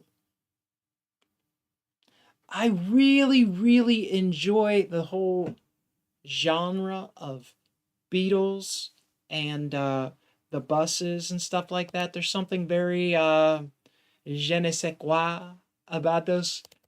Maybe not. German is not je ne sais. Anyway, it doesn't matter because having owned a couple of Beetles and driven them a little bit. Little Ritney Putney things. I don't know what Ritney Putney means. It's like those little British cars, like that British car you have. That engine, that British car. That's what everybody used to say, Ritney Putney things. I don't want one. I want to want one. I see them and I'm like, oh, that's so cool. And I'm like, yeah, but I don't want to drive that. Yeah, Mike and Johnny Carson show with tonight's guest, Buddy Hackett. Buddy Hackett was a riot. And then you talk about Joan Embry. Joan Embry used to bring all these animals on from the San Diego Zoo, and Carson didn't really like them. But like some animal would get on his head and poo on his hair or something, and it was always just funny as hell. I love it. I love it. Yes, the golden age of television. Or something would snap at him. Yeah, it was great. Blue Grit's right. Droven because them. It costs so much. Droven them. That's a new word. Droven them. We got to remember that. Droven them. I don't want to droven them. Drive a So, Beetle. Kim, you would like it. Just don't point at anything. Don't make any abrupt movements because it'll flip over in a second. I about flipped a Beetle over one time. It's like, oh my God. See, you got to think too, is I grew up in Pittsburgh where the rust takes them. And so I had one in the 90s, and it had to have been like a 70, mid-70s car. I don't even remember, honestly. So it would have been, what is that, 25 years old? It's not 25 years old. God. I don't know. 15-year-old car was just roached. Roached. No, it was 20. It was roached, right? The floors, you could see the ground because the floors were hardly connected to the rocker, right? So you could see out. They were connected to the tunnel in the middle, but not outside. And so when you drove in the rain, water just came in everywhere. It was terrible, right? And the front had that what's the old suspension on the Beetles? The Super Beetles were actually The old one was trailing arms, and they were torsion plates that went across. okay. Yeah. So the two tubes, they were busted. One of Like them was rusted through. busted, completely rusted off. You know, So I was in California. I it never was saw like that. this. I never You saw know, that. so the car just like wandered around the road like this. So yeah, no wonder it sounds horrible to own a Beetle. You know, Kim doesn't like the first gear without Well, I synchro thing. remember. Yeah, I remember no, I the. don't like I it. remember the rear suspension on the Beetles. You know, it had the swing axles, and you go in a turn too hard, that thing will tuck under, and you're going over. And I was doing a wheel alignment on one that had been rolled over. It came from the body shop. I was doing the wheel alignment. I went out and drove it to see how the steering wheel was centered. I was going a little bit fast and turned, and about that thing started to go over. And I went back the other way and planted it right back on the ground. It's like, oh God, that was close because it'd just been fixed from a rollover. But I remember people that were racing those things in those little, what do they call them, gymkhanas, those little run around the soapbox races. And they put seat belts on, tighten them up so the wheels, it's impossible for them to tuck under. The crazy things people use, old seat belts to tighten those things down. Mike N is reminding Raw Dog. Raw Dog, welcome to the stream. That we are doing 1977 automobiles this year. Obviously, anybody who doesn't know, if you have pictures of your own project, they do not have to be from 1977. We always love to see viewer projects. So you can send that stuff to buffdogcampo@gmail.com, which I can put that up again if somebody needs me to. But yeah, it could be any year if it's your project or it's your photo or whatever. But just generally so that we all have a little bit of structure, we're doing 1977 because we decided that. Did Buddy Carafano pick 1977 last week? He always picks it. Yep. He's pretty good at picking years for us, and we're having a good time. You like these AMCs? There's a whole lot of 77 AMCs there. Yeah. Yeah. Wow. The only thing I don't like about these old pictures, you can't really see the gloss on the fresh paint. Mike N mentioned that Carson also had the guy who spins plates on the I poles. kind of remember that. You know, you get him on the pole and you spin the pole like this, and the plate goes zzz, and then he'd get him spinning, right? And then he'd get another one spinning, and then another one spinning, and another spinning, and then he'd be doing some juggling. Although I don't know if that guy did juggling too. I love me some entertainers. This is another one Mexican spec sent in. That's where we saw this one before. Did we do We may have. 77 before? I don't know. I We may have remember just this been. car We may have because just it been looks showing his good. pictures. He might have just been. Yeah, we sometimes we just walk, or we might have been talking about Oops. AMCs. I went the wrong way again. Why do I always do that? Darn you, going the wrong way. Yeah, I remember the first time I saw a Spirit. I thought it looked pretty good. I didn't know what it was, and the dealer drove by in it. I go, what's that? I had to chase after it to see what it was. It was a Spirit. Oh, okay. And then it kind of took the place of the Gremlin. Oh, that's your car. That's your car. Is that right? The I remember you showing us this car. So you own an AMC. Well, it's not an AMC. I don't know if it's pronounced VOM or VAM or if you just say the whole VAM. Is it the 258 AMC inline 6? Good motor. Man, those got big engine compartments. You could put like about anything in. Oh man. I did have a Spirit. My grandmother had a Spirit, so I drove it occasionally, because I was living with her at the time. Carson would do the drum off battles between Buddy Rich and Ed Shaughnessy. I remember that. I remember at least one of those. Let's see what else we got here. That's right. My mom owned an AMC Hornet, and my grandma owned a Spirit. Did I already say Hornet? Yes, Buff. It's an AMC Spirit. It was imported. Okay, so it's an American car.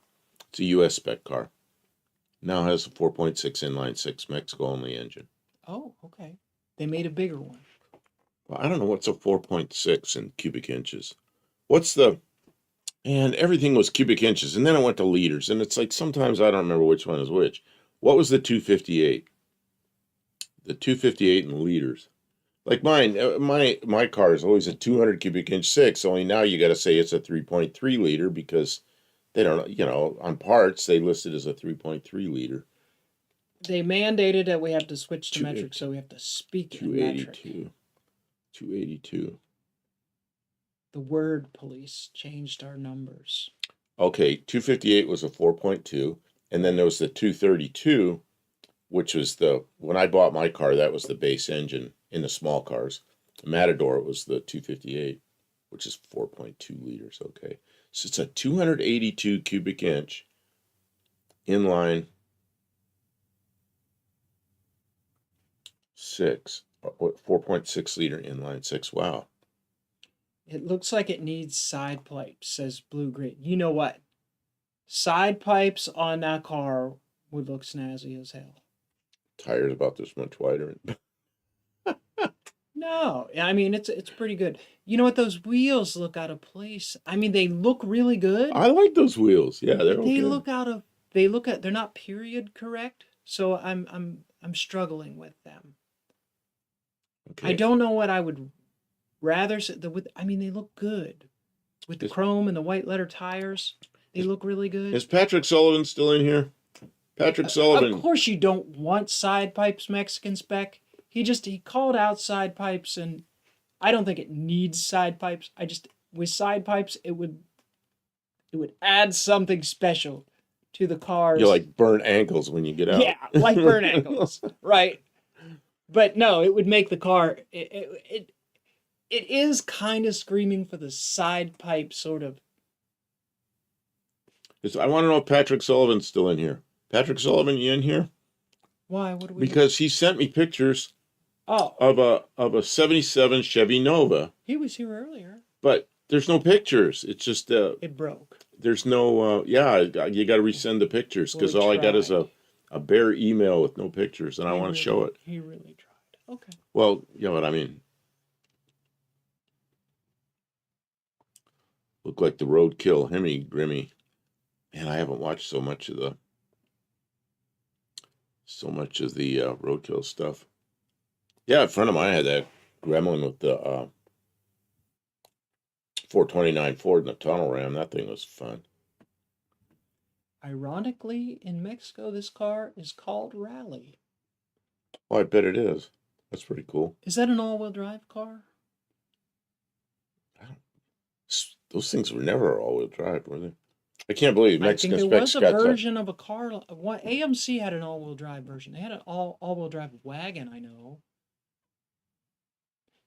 Pole Barn Garage has a AMC. It sort of looks like this. It's probably so different, and they're like, Kim, you don't know what you're talking about. It's a completely different car. But Pole Barn Garage has an all-wheel drive version of a car sort of like this. Made by AMC. Let me see if I get the butt end of this thing.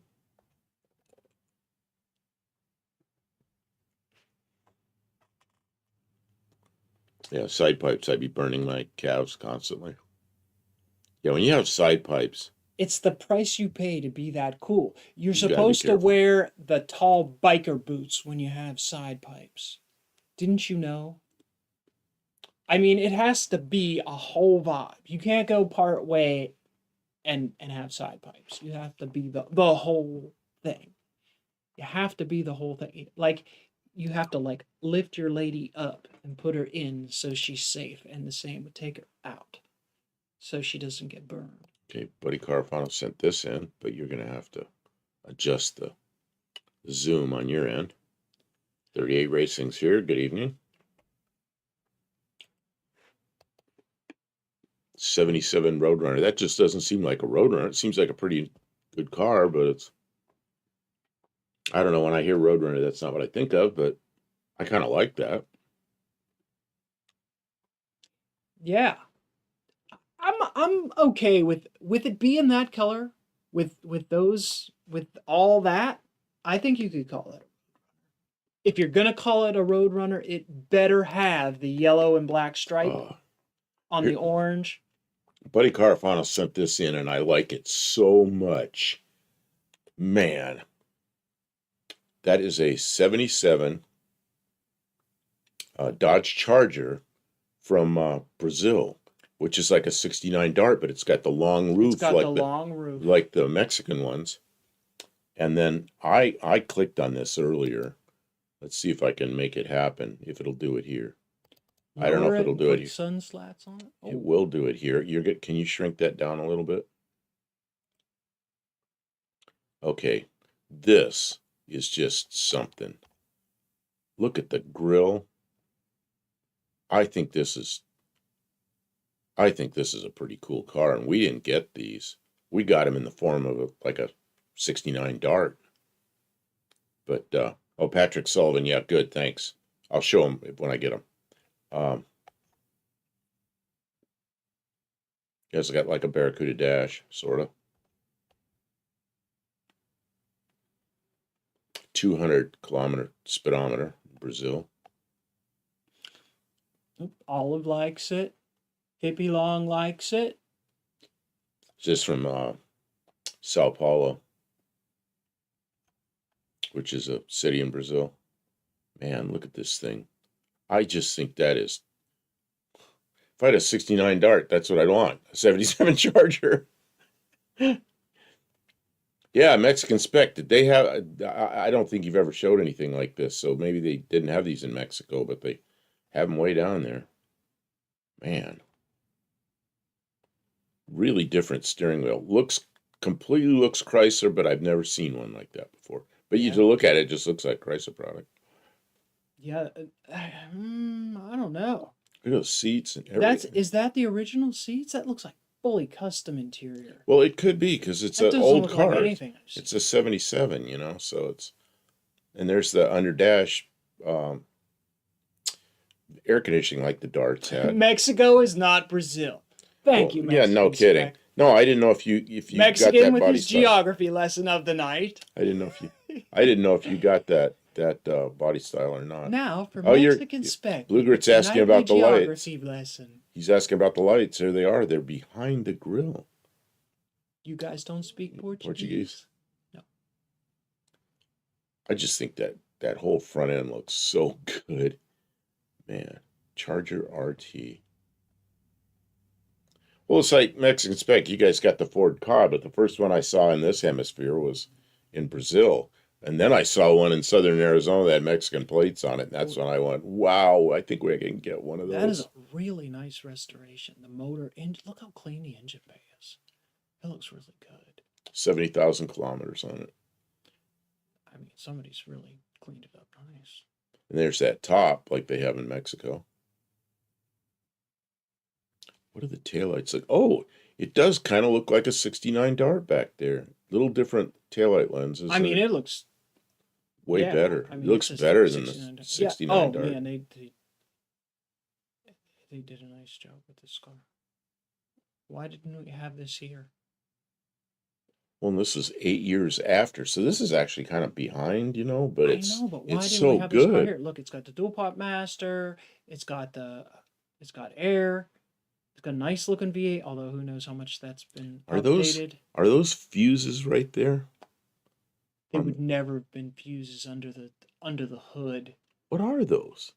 I don't know. I don't think I can zoom it, but anyway, missing the PCV valve on the.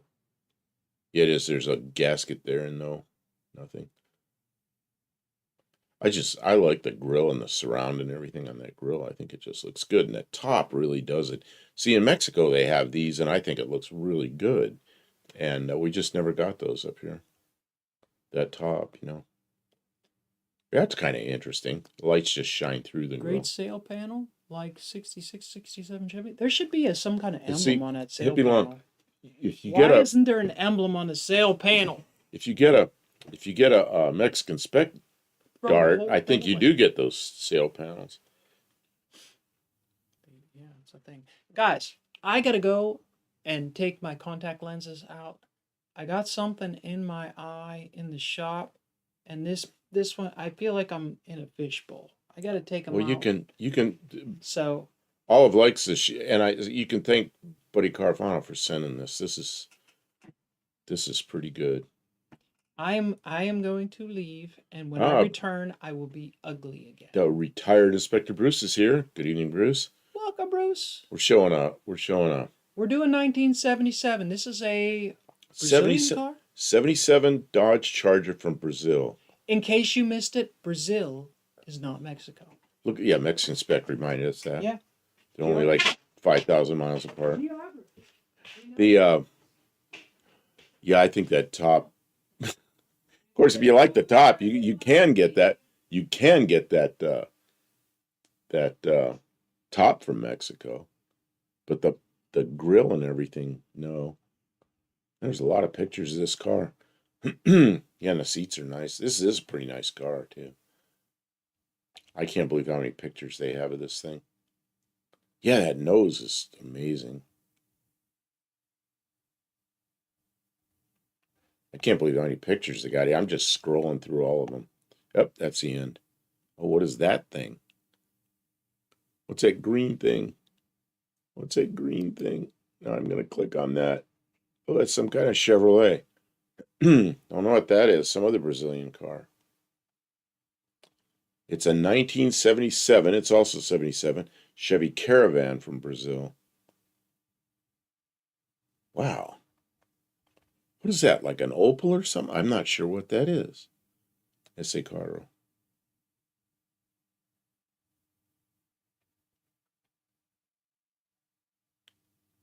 Yeah, it's kind of a sharp-looking little wagon. Yeah, they got all kinds of stuff in Brazil we can get up here.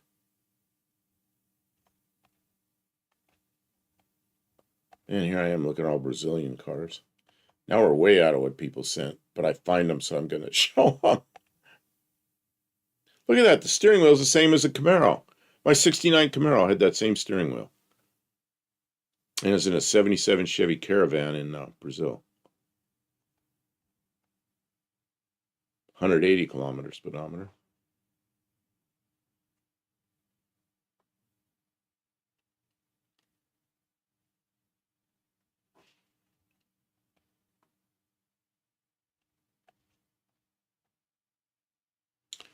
What is that? An Iron Duke? No. That's like the Chevy 4-cylinder, like the 153. Man, is it It's bright? not an Iron Duke, because Iron Duke was a crossflow head. That's not a crossflow head. I think that's a 153 Chevy 4-cylinder, like they had here that you could get in 68 and 9 in the Novas. Okay. Look at that. This is a little wagon. Oh, it's a 151. Huh. So the bore and stroke's different, or they just call it that. Look at this little wagon, Kim. Oh, They call it a Caravan. It's a Brazilian Chevy. pretty cool. Well, we need somebody in the chat that can sell us stuff from Brazil. Oh, Hey, Mexican Spec, you know how to Spec get... will drive to Brazil. That's hardly any. It's like right next to Mexico, isn't it? No, but what I'm thinking is South of Mexican here. Spec is a good arranger for this kind of stuff. So maybe he could I don't think. know how to do that. Okay. It's based on the Opala. Okay, I've got pictures here from Patrick Sullivan, or a picture. Let me see what that is.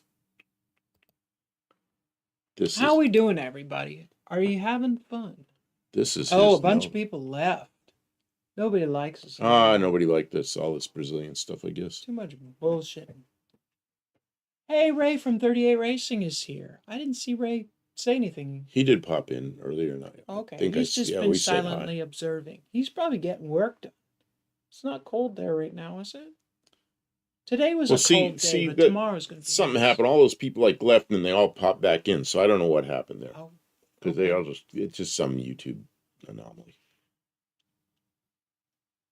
Yeah, so this is a picture that I came back, so they came back. they came back when you came back. They were here for me.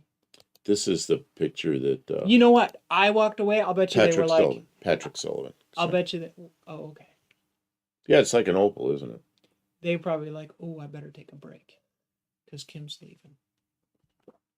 They went and they refilled their drink or went to the bathroom, something like that. It's an hour and 45 minutes. You know, people they need breaks occasionally. They need breaks. We haven't had so many commercials tonight. Have you noticed? We needed brakes on your car. Oh, a different kind of brake. Oh, did I talk about when we had trouble with the brakes Yes. on my Dart? When Yeah, I started sorting my Dart after it's sitting all winter, that the front shoes were hanging up in the drums because the retainer spring clips were the retainer springs were not springy enough anymore. Still listening and visualizing. Stop for gas. Lots of deer. Oh, look out for deer, Dr. Go. I've had some I don't want to use the word, some deer who were eager to make it to the other side, we'll just say. But they collided. They were the kind that are like Scud missiles. They just like come at you, you know. And you're like, why is that deer coming at you? Surely he'll stop. He's not coming at me. He's not coming at me. Bam! I've had deer hit me in cars twice in my life. That's hit me. No, 3 times. Hit me. I didn't hit them. They were not in the road. I was driving and wham! Out of side of me. How do you hit the side? Do you know how hard it would be to run into the side of a moving car that's going like 35 miles an hour, running full speed and just T-bone it? It's not easy, but I've had 3 deer in my lifetime. But now that you said it, it won't happen, so you're good. Is this a 77 Malibu? This is weird, because that's a Nova here, but Mexican Spec says it's a 77 Malibu Rally. So in Mexico, that's a Malibu Rally. It's one of Mexican Spec's cars. It seems like it's missing some trim. Something. Did it have side trim at one time? Oops. Yes, this one has side trim. I always go the wrong way. Or paint. Yeah, this looks like a stripped down repaint. Yeah, but it's the hatchback. Blue Grid, I got to head out. Already hit the like button. Only 24. Most people don't really like our stream. That's why they don't. Some people watch on TVs and they can't watch. Yeah, they can't hit the it. like button. So yeah. Oh, that reminds me. If you're watching on a like a Roku TV or some kind of device and you can't really chat because it's inconvenient, although you could watch us on your phone, but it's, for whatever reason, if you're watching and you're unable to chat, I'm going to award you a point so that you can feel included and like a participant, because we're glad that you're here, even though you cannot participate in the chat. We're glad that you're still here watching, and we hope you are entertained. This is kind of interesting. They painted the bottom of the dash on the passenger side the same color as the car. I wonder why they did that. I don't know, but it looks okay. It's like, gives a little color in there. I kind of like it.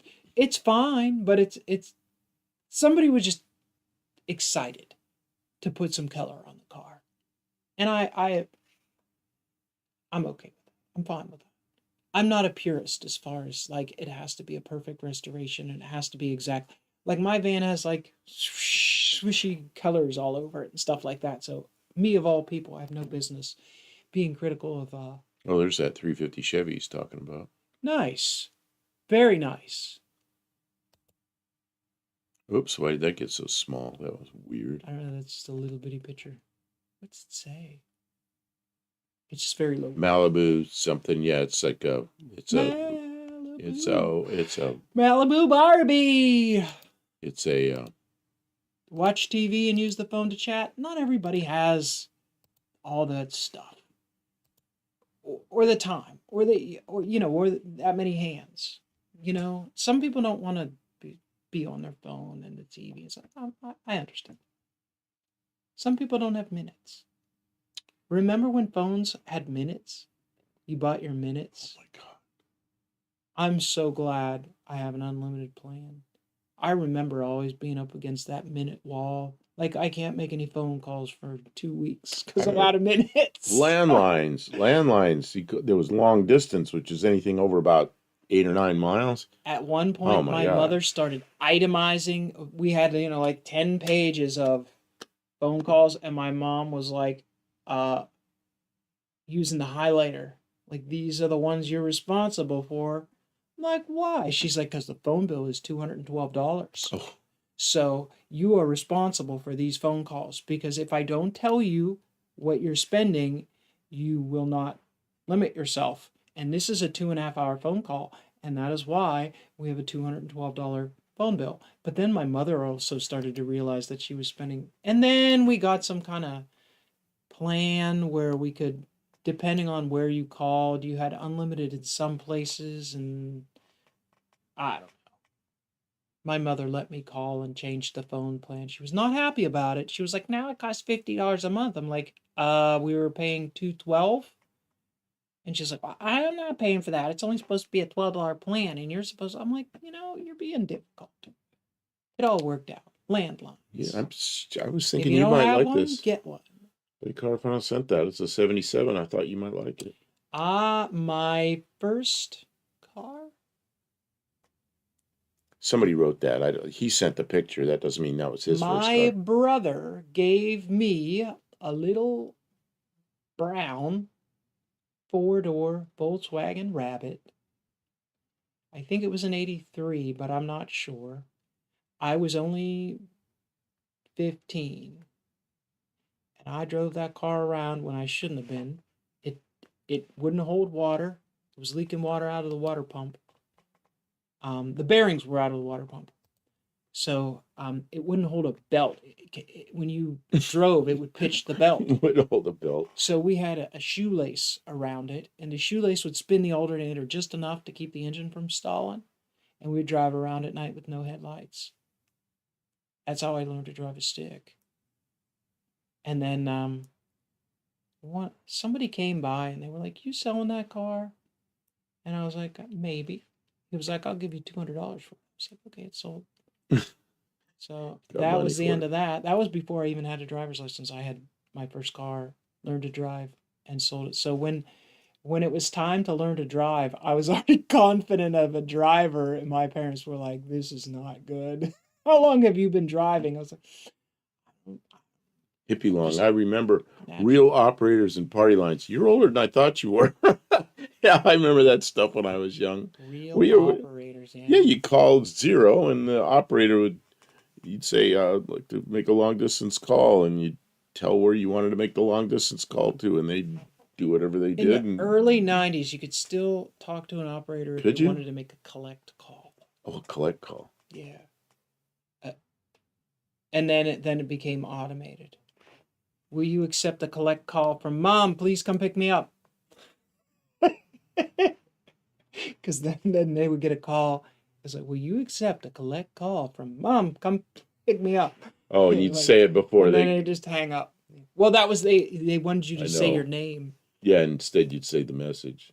Yeah. That's a big heavy car for a intermediate 77. It's the last year for the giant cars, but they were nice cars. That is a Supreme Cutlass. Cutlass Supreme. Yes. Mike N wanted to know if it was a 4-speed diesel or a 5-speed. That first one was a gasoline one. It was fuel injected. That was something special back in when I got it. I didn't remember it being a 5-speed, but it might have been. And then later I did have a 4-speed diesel powered one. I had a couple of those Rabbits. I have a fondness. There's a place in my heart for the Rabbit. I would much rather have a Rabbit than a Bug. To drive, I would much rather have a Rabbit than a Bug. They were confident cars. I remember driving Rabbits around when they were almost new. They were nice cars. They were easy to drive, handled good, went good. Everything about them was Little good. motor, but they still. But I didn't like the diesel stunk like They It did. smelled funny. They Yeah. stunk. Yeah. Oh yeah, I remember when you could pick up the phone and call time and temperature. Yeah, I remember that. I'd forgotten all about that. But yeah. There for a long time there was a bunch of lines you could call and they listen to music by different artists and stuff like that. So by the license plate, we can guess where this one is. Where? It says Mexican Spec on it. Okay, What but is where that? is it? What is that in the background? There's a guy. It's like cleaning the windows, maybe. Oh no, I'm looking at the sign, but it's Yeah, it's it's too far away. pixelated. I can't see it. I just wanted to see what that sign said.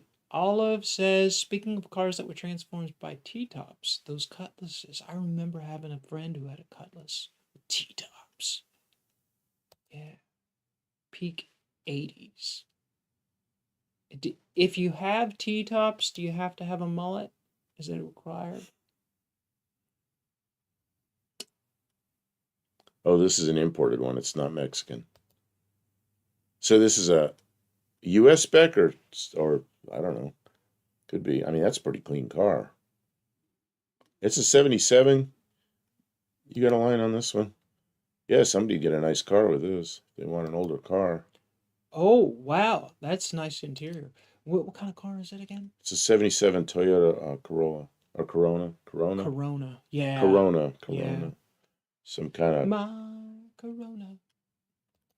So, look at that. It's a nice looking car. I could 77, that's a nice That's a year older than my clean, car. Yeah. simple, well appointed Toyota Corona. Yeah, it's a year older than my car, and you know what it has that my car doesn't have? Power. A driver's window. Oh man. According to Mortsky, T-top requires mullets. That's probably who. Oh, that's where you heard that from. I mean, it makes sense. It tracks. What is this? No, Kim, that is bullshit from the media. What are you saying? Mullets. Yeah. Hippie long mullet, hair of the gods. What's wrong with the mullet? It looks okay. Business in the front, party out back. Okay, let's see what else What's I your got mullet? coming in. Mullet. Mostly report. old parts is here. Mullet report. How you doing? Good evening. Hey, Ron. Ron Ward is mostly old parts. He shortened his name. It used to be mostly old parts and rust. Now it's mostly old parts. He got rid of the rust? I guess. He put the rust converter. Buddy Carafano sent in a lot of stuff. I'm trying to get to some of it. No, it's the same profile picture. So yeah, he just changed his name. Yeah, these were 77 Pontiac Trans Am Bandit. I didn't know they called them a Bandit, but yeah, everybody knows what it is. Mostly old parts says pretty sure that year Corolla. It was Corona, not a Corolla, with a 3TC in it. What's a 3TC in it? That's the engine. Oh, okay. Yeah, that was not a Mexican spec car. Mexican spec. It's in Mexico, but it's not a Mexican spec car, so it's whatever the U.S. had, I guess. Mostly old parts and rust is Patrick. Mostly old parts and rust is different. Is it really? It's two people? Am I completely crazy? Mostly old parts and rust is Patrick, and mostly old parts is Ron Ward? Is that what I'm getting here? Can you zoom in on this a little bit? Completely dumb. It's Patrick. I don't know. I'm lost.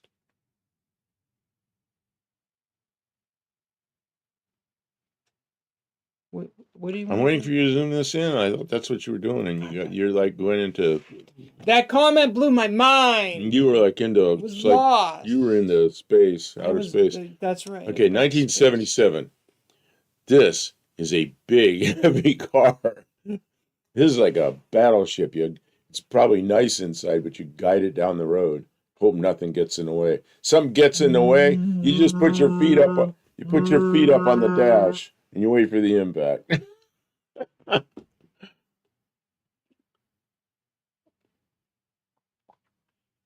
man, that car is long. That's a big thing, isn't it? Why did they do that? People bought them. But why? Not why did people buy them, but Yeah, I know. It's why did they make enormous. that car so long? It's enormous. Well, when I had my radiator shop, my first one, there was a Lincoln Mercury dealer next door. I remember they had these things over there. They had these in the Versailles. Oh, 77. Is there a Versailles in 77? Can you look said I at had it? a 78 Continental and loved it. It was the perfect size. I mean, I guess, okay. Big ass car. Kim, can you look up and see Where do you if... park that thing? Oh, you don't park that. You just go for a ride and come home. I don't You know. dock it. You dock it. Okay, what am I looking for?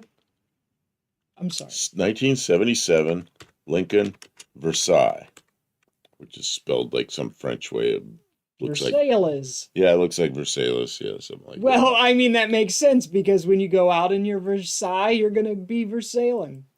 So why do I have no picture? Hold on a second. I haven't done any Google tonight. You made a wrong selection. Hold on, I gotta do JB. OBS stuff. I gotta JB Versailles. web left to the Lincoln Versailles. There it is. Okay. Yeah, see? so in 77 they had that big bastard we just looked at, and they had these, which is on the same body as the Granada, the first generation Granada.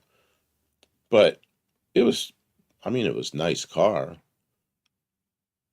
but it was more like the size of... What's somebody this? cut the top off of What it? is this? That looks like a Photoshop. That's not a real... Oh, what if? That's a Photoshop. It's got to be.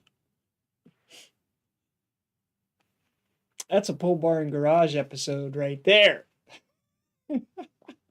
Dr. Go, I'm 6'4" and love big Lincolnshire in 81. Could buy a 77 for $1,500 because of the gas panic again. You know, but if that thing ever quits and you got to push it, I guess you could take enough people. And those things are big. Man, but I remember it was kind of normal then. Like the old men then, guys that are my age, you know, then, that's what they drove. They liked that stuff. Yeah, there was the Granada, then the Monarch was the Mercury, and then the Lincoln Versailles. And I remember the Lincoln Versailles, a good friend of mine worked over at the Lincoln Mercury dealer that was next door, and he says, "You're not going to believe this thing." He goes, the distributor's pinned. You can't turn the distributor. It does it electronically. I remember we were like, oh no. We thought that was terrible. Because, yeah, you can't move it. That was the beginning. Oh, yeah? That was the beginning. You think I can't move it, but I can move it, and I will move it. And now we can use it. You can move it with a computer now. You don't need to move it. Yeah, you can be like Dr. Art, where you just sit there and remap it. You can have Dr. Art remap it, and then you don't have to move it. Then there's this. I don't know, although this is pre-ODB1, so... Oh, yeah, they didn't even so thought of that. So you can't do that, but... Then I put this one up, but it's covered up by your Lincoln Versailles. Covered up by the Lincoln Versailles. I guess that was my cue. I've been slacking tonight. I haven't had to do much. Mexican spec California crap with a variable Venturi. My 78 Fairmont wagon had a variable Venturi. It worked fine. I mean, you know, it's just didn't get a lot of power out of it. It worked fine. I didn't have any problem with it. But I could have replaced it with something better, I guess. I just never did. That car was just a big utility wagon that I used. Buddy Carfano sent that in as well. We had a V-top. Wait, they're talking about V-tops. What's V-top? What is a V-top? V-top, Civic, V-tops.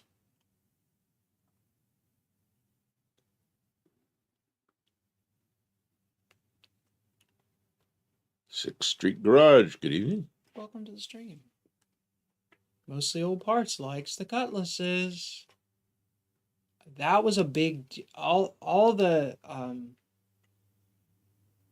a lot of the guys liked the Cutlasses when I was young. I didn't really see the allure of the Cutlass, but that was like a thing to have. It was a Cutlass. You either wanted a Cutlass or you wanted an IROC.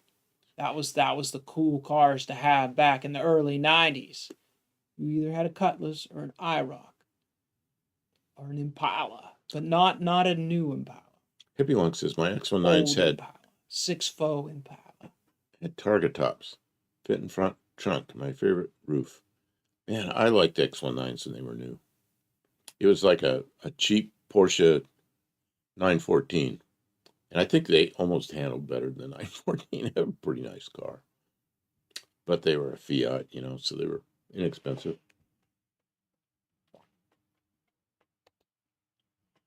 I think I have one more from Buddy Carafano. Ah, yes. A 77 Z28. Nice. Is that really a Z28? Because I thought the Z28s all had the vent on the upper fender right above where It it says must be Z28. a Z28. It says so on the dash. Yeah, but right the here. Z28s. And it's painted on the side. But right above where it's painted on the side, usually there's a vent right in there. there. Your The little side louvers. Yeah, so I don't know. Maybe I thought Vent or louvers? maybe that wasn't.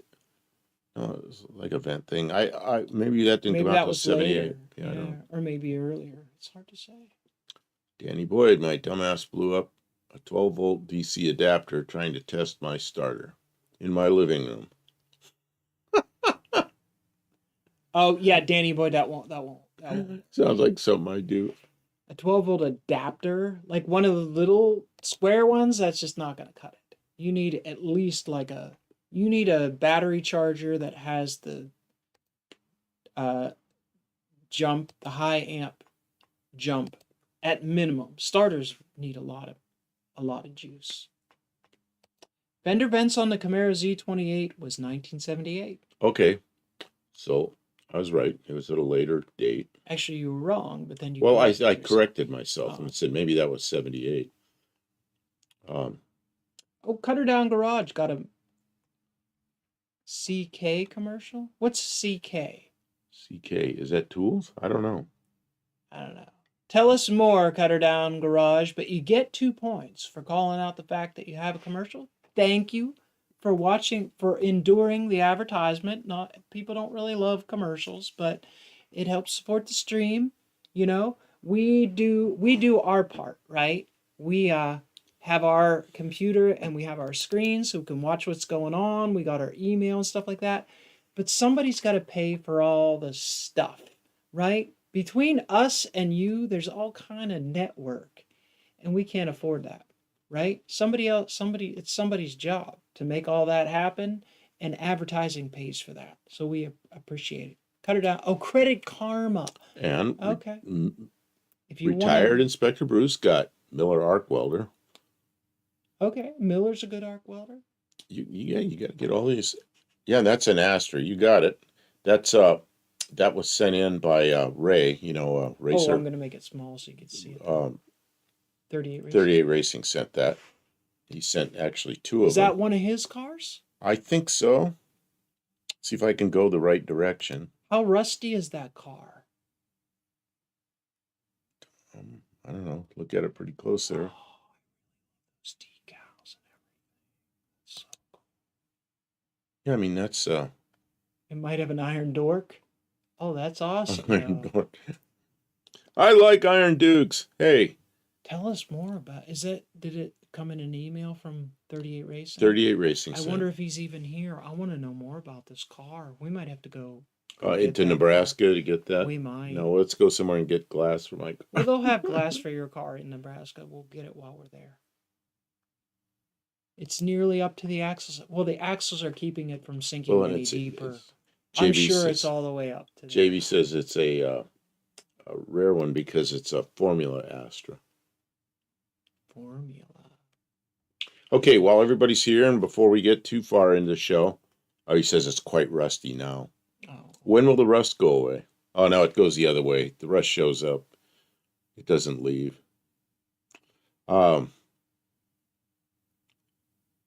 Is that blood on your neck, Buff? There's a video luminescence playing. Do I have blood? No, I do not have blood. It looks like blood over here. Where I got it right here. No, you know what it is? It's, I always say it looks like something's wrong because of the lighting. And if I put a light down here, it goes away, but then the light's in my eyes. I don't know. I'm going to have to, maybe I can get some light installed in my neck and backlight it. I don't know.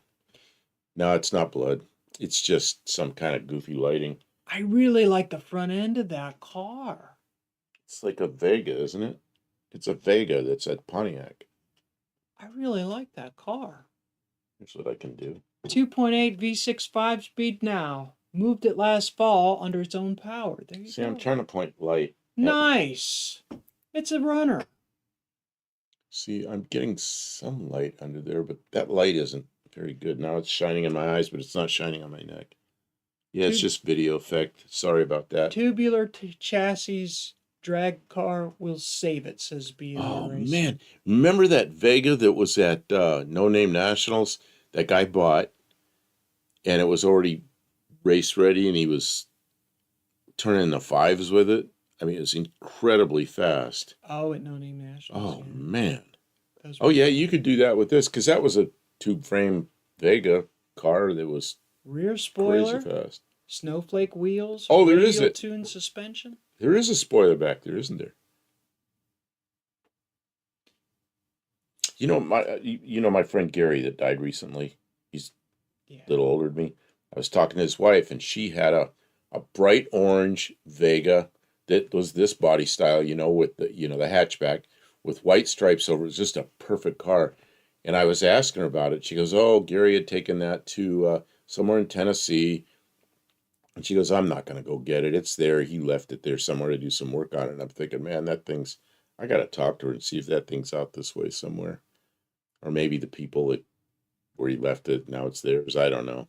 But it's this body style, but it was a nice car. It wasn't rusty at all. Hippie Long says, Kim, that's the car to race with a turbo. The rust goes away when the metal is gone. Yeah, that's like her 71 Spitfire. You just keep covering up with Bondo, and pretty soon the metal's gone. And well, it's only rusty from the middle down. Then it's a plastic car. Okay, while everybody's still here, we got a pretty good crowd here. We need to come up with a year for next week, and maybe the next 2 weeks. So we've done a bunch of years already, and I know who will be first. Bam, with a year, but I'd like to hear a couple of people at least come up with a year they want to do next week, and I'd like to have it somewhere in the, like, don't pick like 2019 or something. He said that the Vega did not run 5. That was a fake announcement just to see Barclay's face. Yeah, I know, but it was fast. It was probably high 5s or something. It ran in low 7s. Yeah, that was that. You know what? Mostly our parts. Did you see that? I got that on video, and then I cut it off, and then they announced the real time. So on my video, it looks like it ran in the low 5s. So I got it up as a short, and it's pretty good. Kevin Smith says that was a fast car though. It was nice. It was really Kevin nice. Smith got a Candy Crush commercial. You get 2 points, Kevin Smith. They're still selling Candy Crush. That's pretty wild. Okay, we're getting all kinds of ideas here. Buddy says 58. Kevin says 61. 61. Didn't we already do 61? We already did 61. How long 66? Ago? 61 was a while ago. Okay, 66 was, have we done 66? We have not done 66, so it's in the running. We surely did 66. We did 64, we did 56, we did 61, we did 63, we did 62. I don't see any 66s. Yeah, we did. Mexican Spec says we did 66 a couple of times.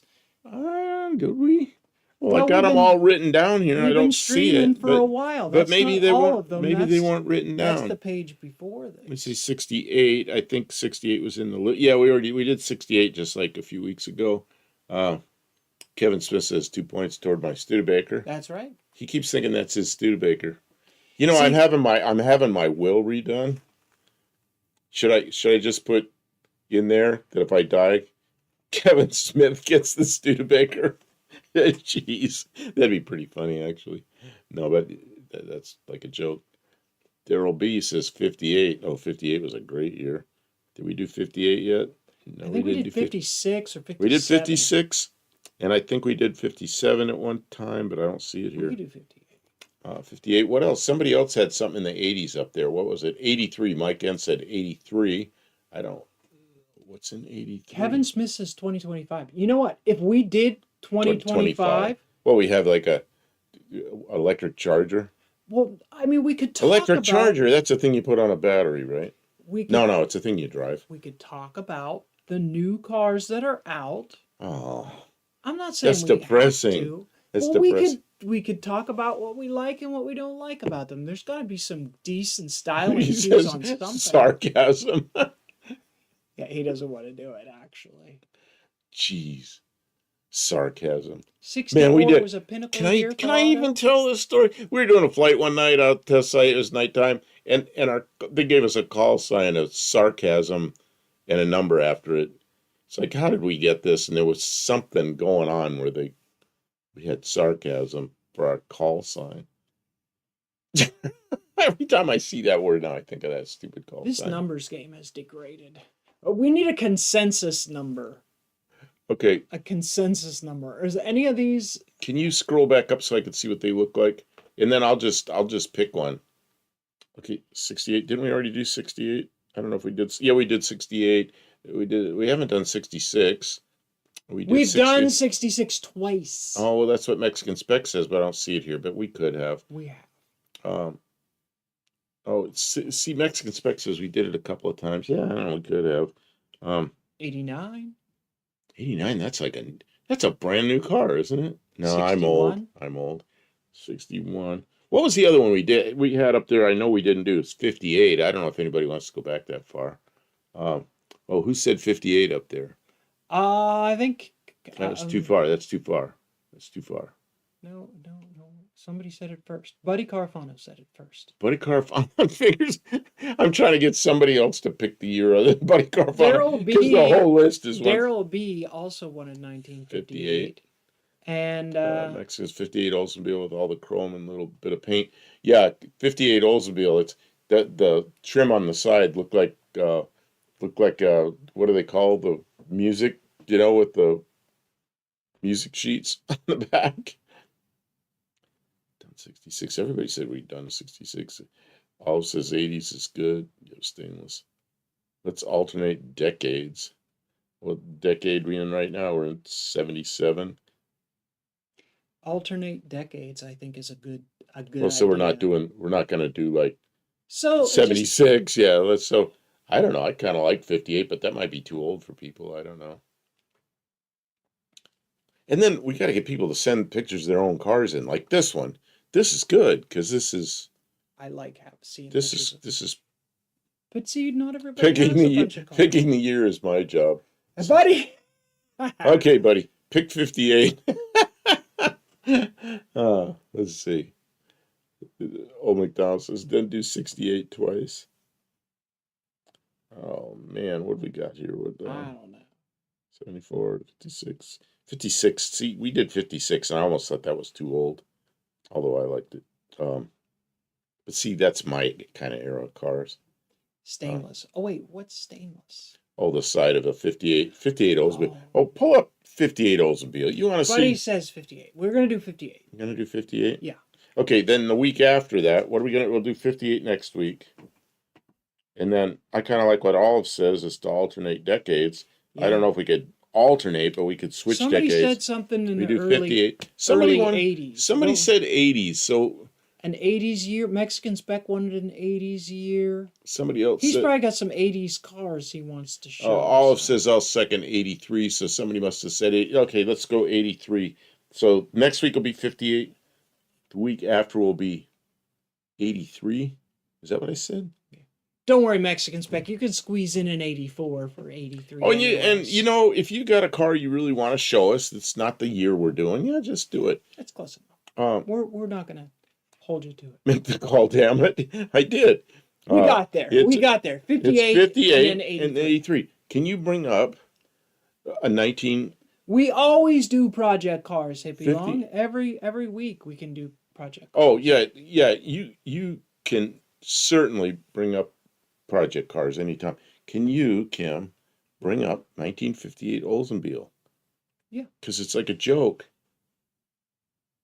There was a designer actually took a picture of a 58 Olds and he put all the music. He put it like it was sheet music on the side of it because it was like such a joke. Okay, you got to get kind of the back, like that blue one. I'll show it. See the blue one there with the chrome on the back? And see, I read a story about them. The GM designers, they had all these different cars that had the big loop chrome, and then they had one with the chrome in the center of it, and then they had one with the chrome in the back. And when the bosses decided to build it, they put all the chrome from all their prototypes on it. And it was like, you gotta be kidding. And the designers were like, what? Yeah, look at that. That one right there. I'm trying to remember who the designer was, did it. Famous designer, I can't think of his name. But he put music all in that thing in the back. My car was discontinued for 83. What year's yours? 81, isn't it? Yeah, yours 81. It's close enough. Send it. Oh, man, he drove up in that car. I thought, what? Didn't we do that car? 82 was when the Buick Grand National first appeared. Very nice. Ari's here. Hey. Welcome. Long time no see. How you doing? What part of the country you in? Southern California or the Midwest? One or the other. We're just here doing the thing. How much chrome you want? All of it. Yeah. Chrome the car and paint the strips. Yeah. Yeah. Oh, God. There was a stainless. Ford did it. It's 36 Ford stainless. And they did a big suicide Lincoln Continental in the 60s in stainless. 60 Edsel Villager. Oh, man. Oh, 58. We'll have the Edsel. We'll be doing the Edsel. Chrome gets me home. I was trying to tell him to get a chrome cover for his Nah, I don't care anymore. Never mind. You don't care? I don't know what I was talking about. I'm running out of talkingness. You're running out of talkiness? Quit repeating everything I say. That was a question. Yes. You're parroting me. See, that's just... The 60 wasn't too bad. The 58 was gaudy. John Gotti? Dan, did you see my Corolla short? Oh, I'll have to go see this Corolla short. What did Chevy do? Fire Edsel in 58 and send the Chrysler? That 58 Edsel, when I see that, I'm like, what were they thinking? You see that, the one above my head's a 59. It's got kind of a narrow, not so bold toilet seat, which now they call a horse collar, but back then everybody called it the toilet seat. Look at 58 Edsel. 58 Edsel. Just get a good view of the front of the 58 Edsel. It's like, what the heck were they thinking? Yeah, look at that blue one. Or turquoise or whatever it is. What were they thinking? Well, the red wagon there, the taillights look okay, I think. Considering that time, you know, with all the fins and everything. But the front end, it's like, really?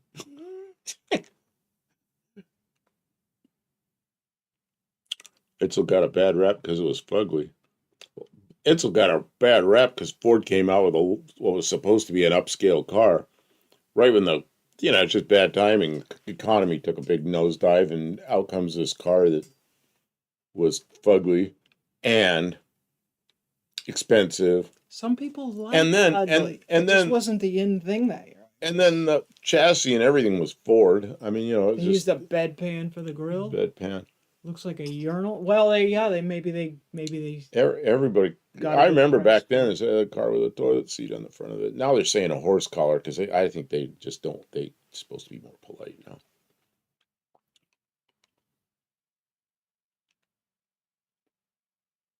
All says Edsels were all primitive. Well, yeah, it was sign of the times. They were just nothing special.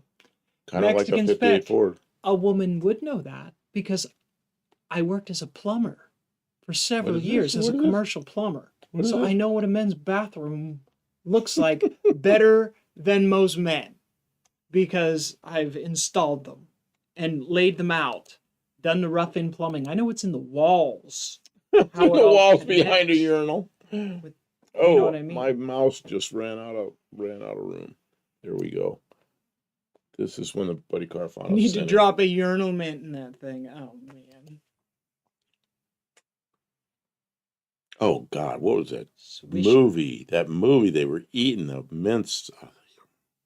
What? Oh, some movie with Christine Applegate and it was people that had transported from the 15 or 1600s or something. Oh Oh, yeah, they were 58, 59 women they would had the not know what a dog urinal food and looks eating like. dog food with their hands and going, "This meat is so good." Oh my God, that was what the hell was that movie? I don't know. Commercial plumbing is a great Oh, gig. he's taking off.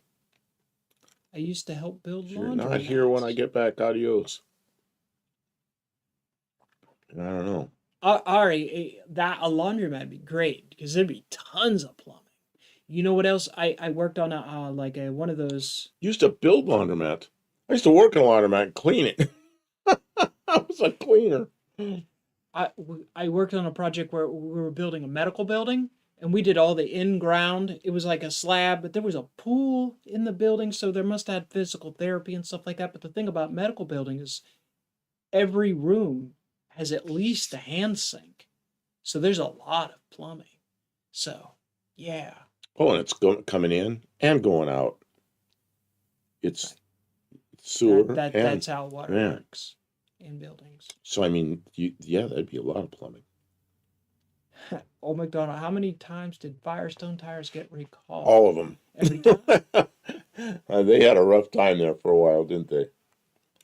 Yeah, Firestone 500s. I've told the story. I worked for a guy and he moved, and where he moved into was a building that was owned by Firestone, and it was it was a big shopping center, and they had a big garage in the back of one of the main stores, and he rented that, and it came with a stock of Firestone tires, and they were all 500, so he was selling them, and then the disaster happened, and he had a very good reputation for doing good work, and he said it was horrible. He said there were 3 out of 4 tires he had to adjust them, replace them, replace them, replace them, and he got rid of all. He goes, I don't care if Firestone does own this building, I'm getting rid of all of them, and he put all Michelin's in, and he goes, I don't ever want to see another Firestone tire.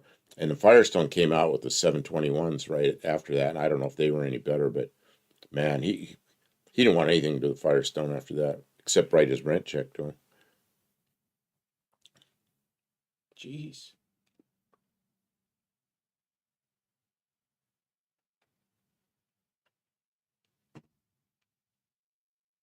Yeah, 721 radio was junk.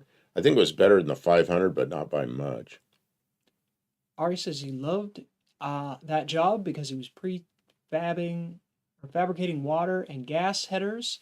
And oh, that's right. There's a lot of gas lines because all the dryers and stuff like that too, and racks for tankless heaters. Yeah. And Mike N said he cleaned a sewer line downstream from a laundromat, ended up with 2 5-gallon buckets of quarters. Wow. How do quarters get in there? How do quarters get in the sewers at the laundromat? You know what? When I was cleaning a laundromat, people do really screwed up stuff. Yeah. Somebody took some big nails, or about this big, and threw a big handful of them in one of the dryers. So they went down in the holes and they all bent over as the dryer's running because there's a drum on the outside of the inside drum. I spent like 2 days fixing that. How do quarters get in the sewer? took my sewer quarters from the Coinstar. Oh man.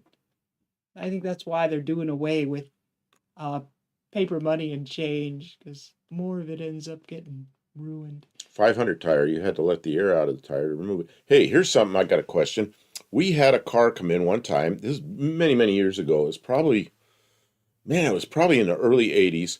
I was working in a wheel alignment shop, and we sold tires, and we did wheel alignments and brakes and stuff. We had a car come in. It was a big GM car, like a big Buick or a big Oldsmobile or something. And we went to pull the tire off it, and there's no valve.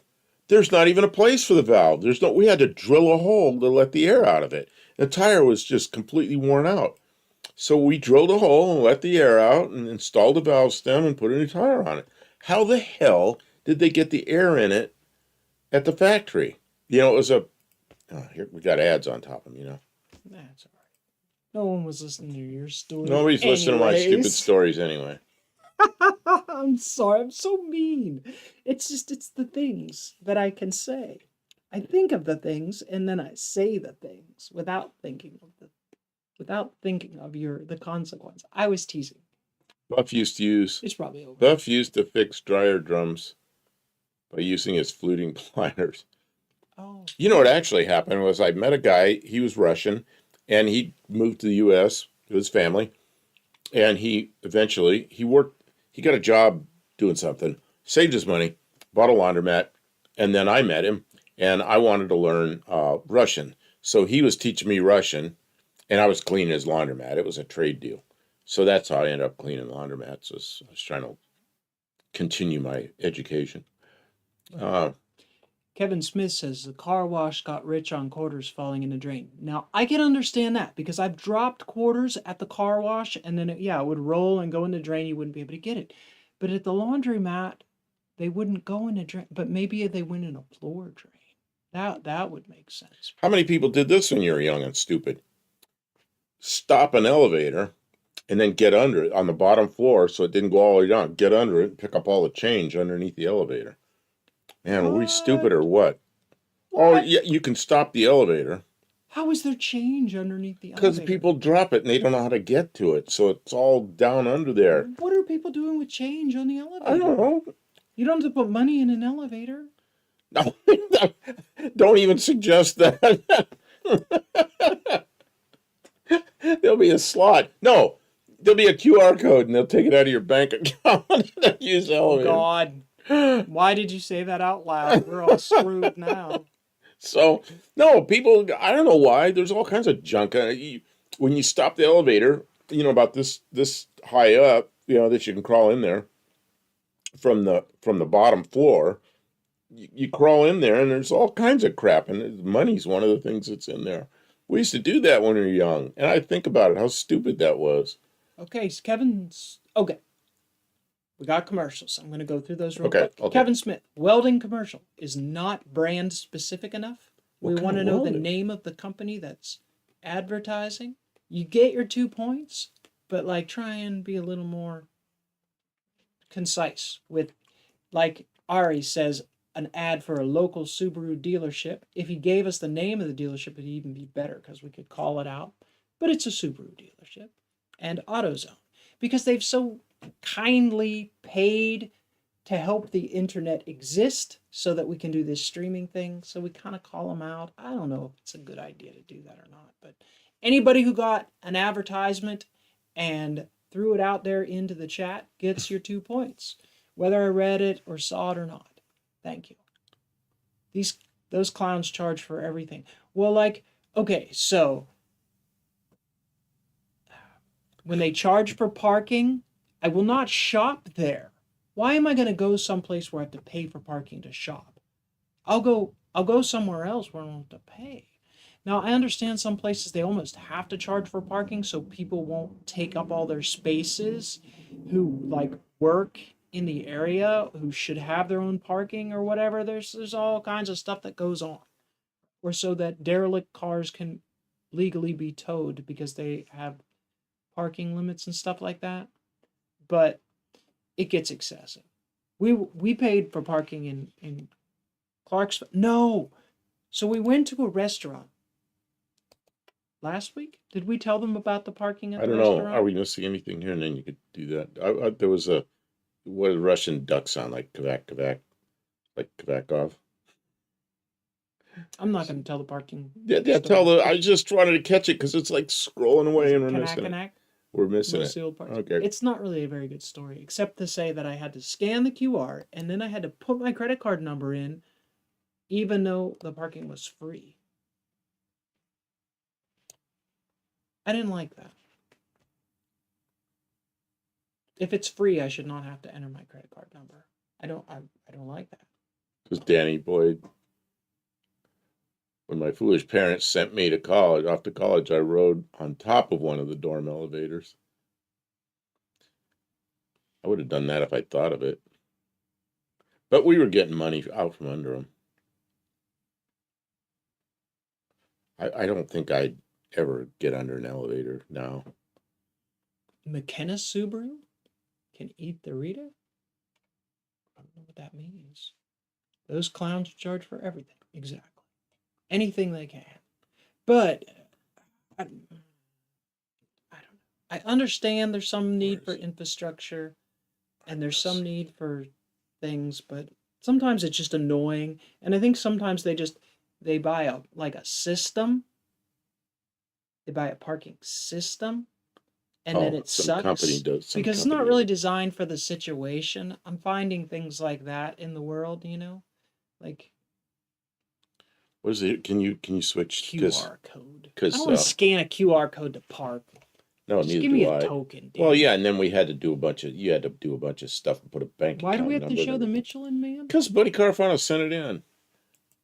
The Michelin Man. It's the Stay Puft Marshmallow Man. JB, why like having disabled plates? Don't have to pay for most parking. Disabled plates exempted you of parking fees. Are the plates disabled or no? I understand. My mother had those, but I didn't know that. Who made the best bias ply tires during the original muscle car era? I'm not sure. Well, McDonald says break the glass to get the emergency stool to get out of the elevator. Yeah, but there's no change up there. So you don't need it. Oh, here we go. Mexican Spec will love this car. He doesn't like Fiat. Polyglass. Yeah, I remember the Goodyear Polyglass. That friend of mine bought the 69 Dart, brand new. It had Polyglass on it. And that was a cool thing. And then shortly after that, the car was about a year old, I think, and he put radials on it, and they were I can't pull the name up now. What are the Italian radials? Yeah, they're Goodyear Polyglass. I remember Goodyear Polyglass GTs and Goodyear Polyglass, and then somebody will come up with it. It's one of the first radials that was really popular. Kevin says handicap plates will save you the dents in the doors. Let's hope. Let's hope they can at least avoid the handicaps. You got it. Mike N gets the points. For what? Pirelli tires. Yeah, I had Pirelli tires on my. That's what he put on it. The car was about a year old, and he put Pirellis on it. Boy, was it good in the snow with those tires. They were nice and grippy. I could go up the hills that other cars couldn't go up. We had a really steep hill in the winter time. We'd get some snow and couldn't get up that hill. The bus would get stuck on that hill. The school bus would get stuck on the hill and everything. I got Pirelli tires on that car straight up. See, Inspector Bruce says he likes that car because he had one. It very much looks like the Spitfire. Bruce, what did you? I don't think you had a car when I knew you. Because I bought that 62 Ford for $200, and Bruce and I went all over the place in it. But I don't think he had a car then in school. So wherever he shipped off to in the Air Force, he probably bought a car there. Jack Stands the Cinder Block says he's been listening, had to put together a progress tracker for work. He's back on the clock. Welcome back. Oh, for drivers, y'all remember when Firestone had the defective tires back in the 80s? Yeah, that was the Firestone 500 you're talking about. That was horrible. Buff, do I just send pictures to your same email? Yeah, buffdelcampo at Gmail.com. gmail.com. Do you need a link? I can put it up. Put the link up. Then, Kevin Smith, I do not think I'm allowed to say the Italian tire joke. I don't know if that's okay or not. I don't know. Just I think amongst Italians, they could say that joke and everybody'd be fine with it. But see, I don't know. I don't know if I want record of me saying that out loud. See, like UTG does that, but he's Italian. Yeah, he's allowed to say whatever he wants about Italians. Gives mozzarella to the dogs. Nice. I was at his house one night. I brought all these Big Macs in for. I was just bringing the food. It was a Sunday night before we did live, and I had my hands full. One of the Big Macs went on the floor, and if you ever watch UTG, you know he's got all these dogs. Man, the dogs got real quiet, and it came over there, and that Big Mac was gone in about 10 seconds.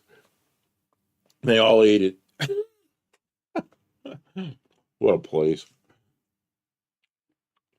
They ate better. They ate a Big Mac instead of cheese that night. Big Mac.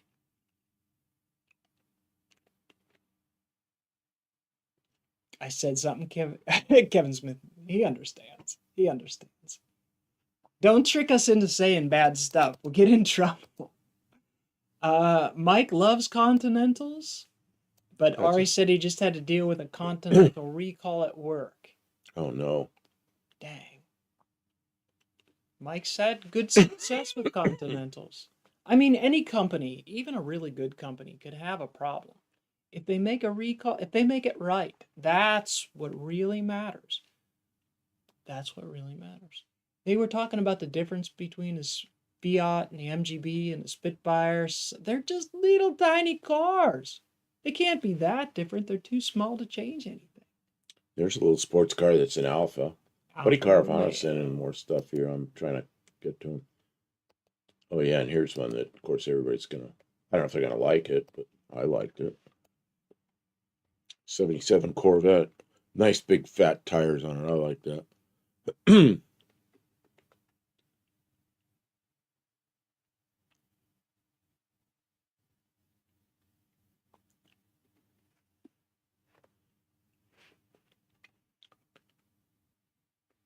Oh, Inspector Bruce. He likes Alphas. He owned one of those also.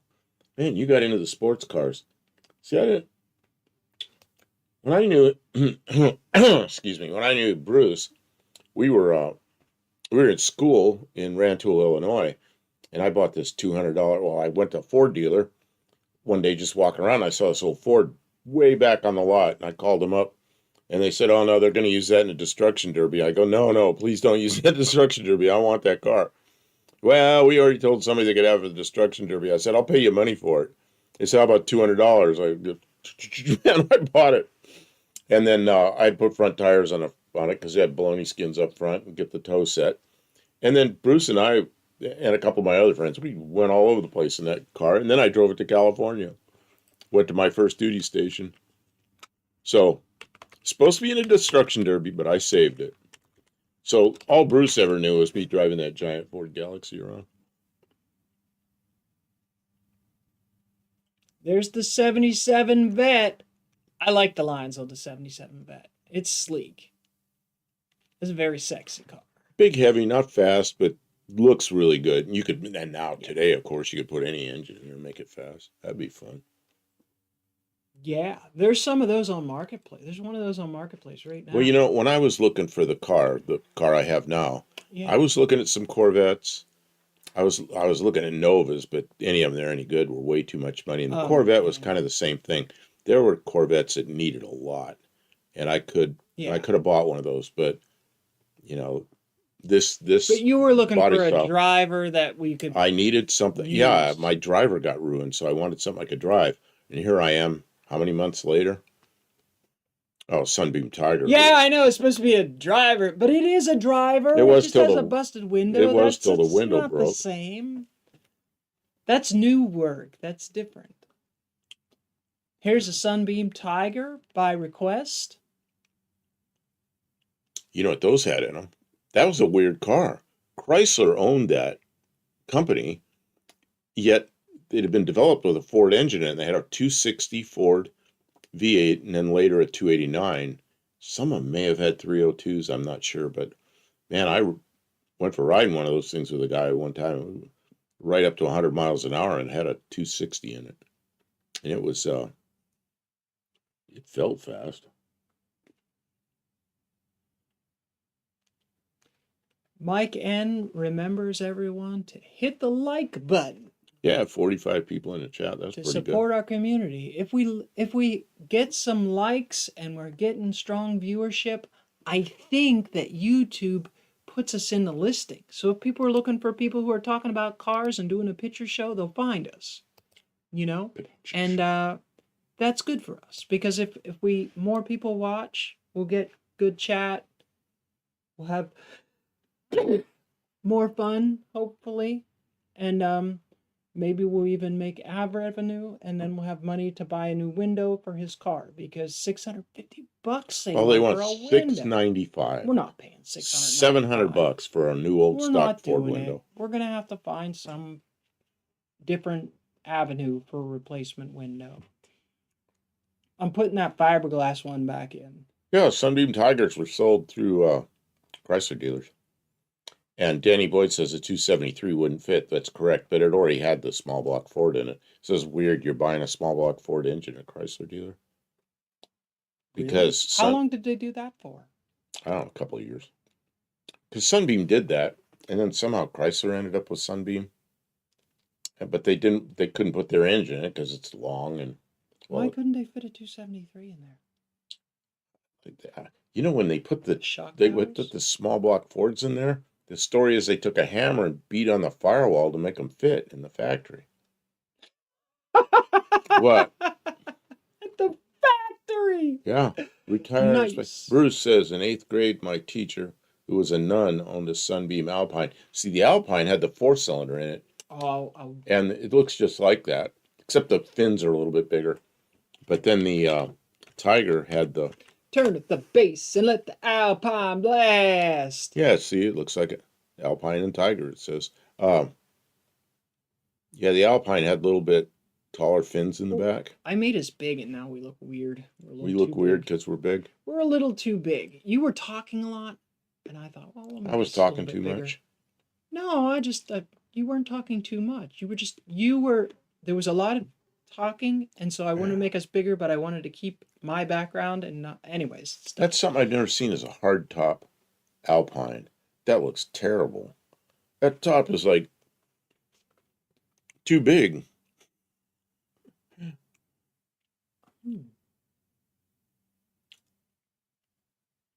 And it's so far back. It throws the balance of the car off. The It styling just looks funny. It just looks funny. Wacky. But Tavo's here. Welcome to the stream, Tavo. Sunbeam was part of the Roots group before Chrysler had any interest in it. Yeah, and then at some point, you probably know the history better than I do. Chrysler got it. What was the boat car? Let's see. What was the boat car?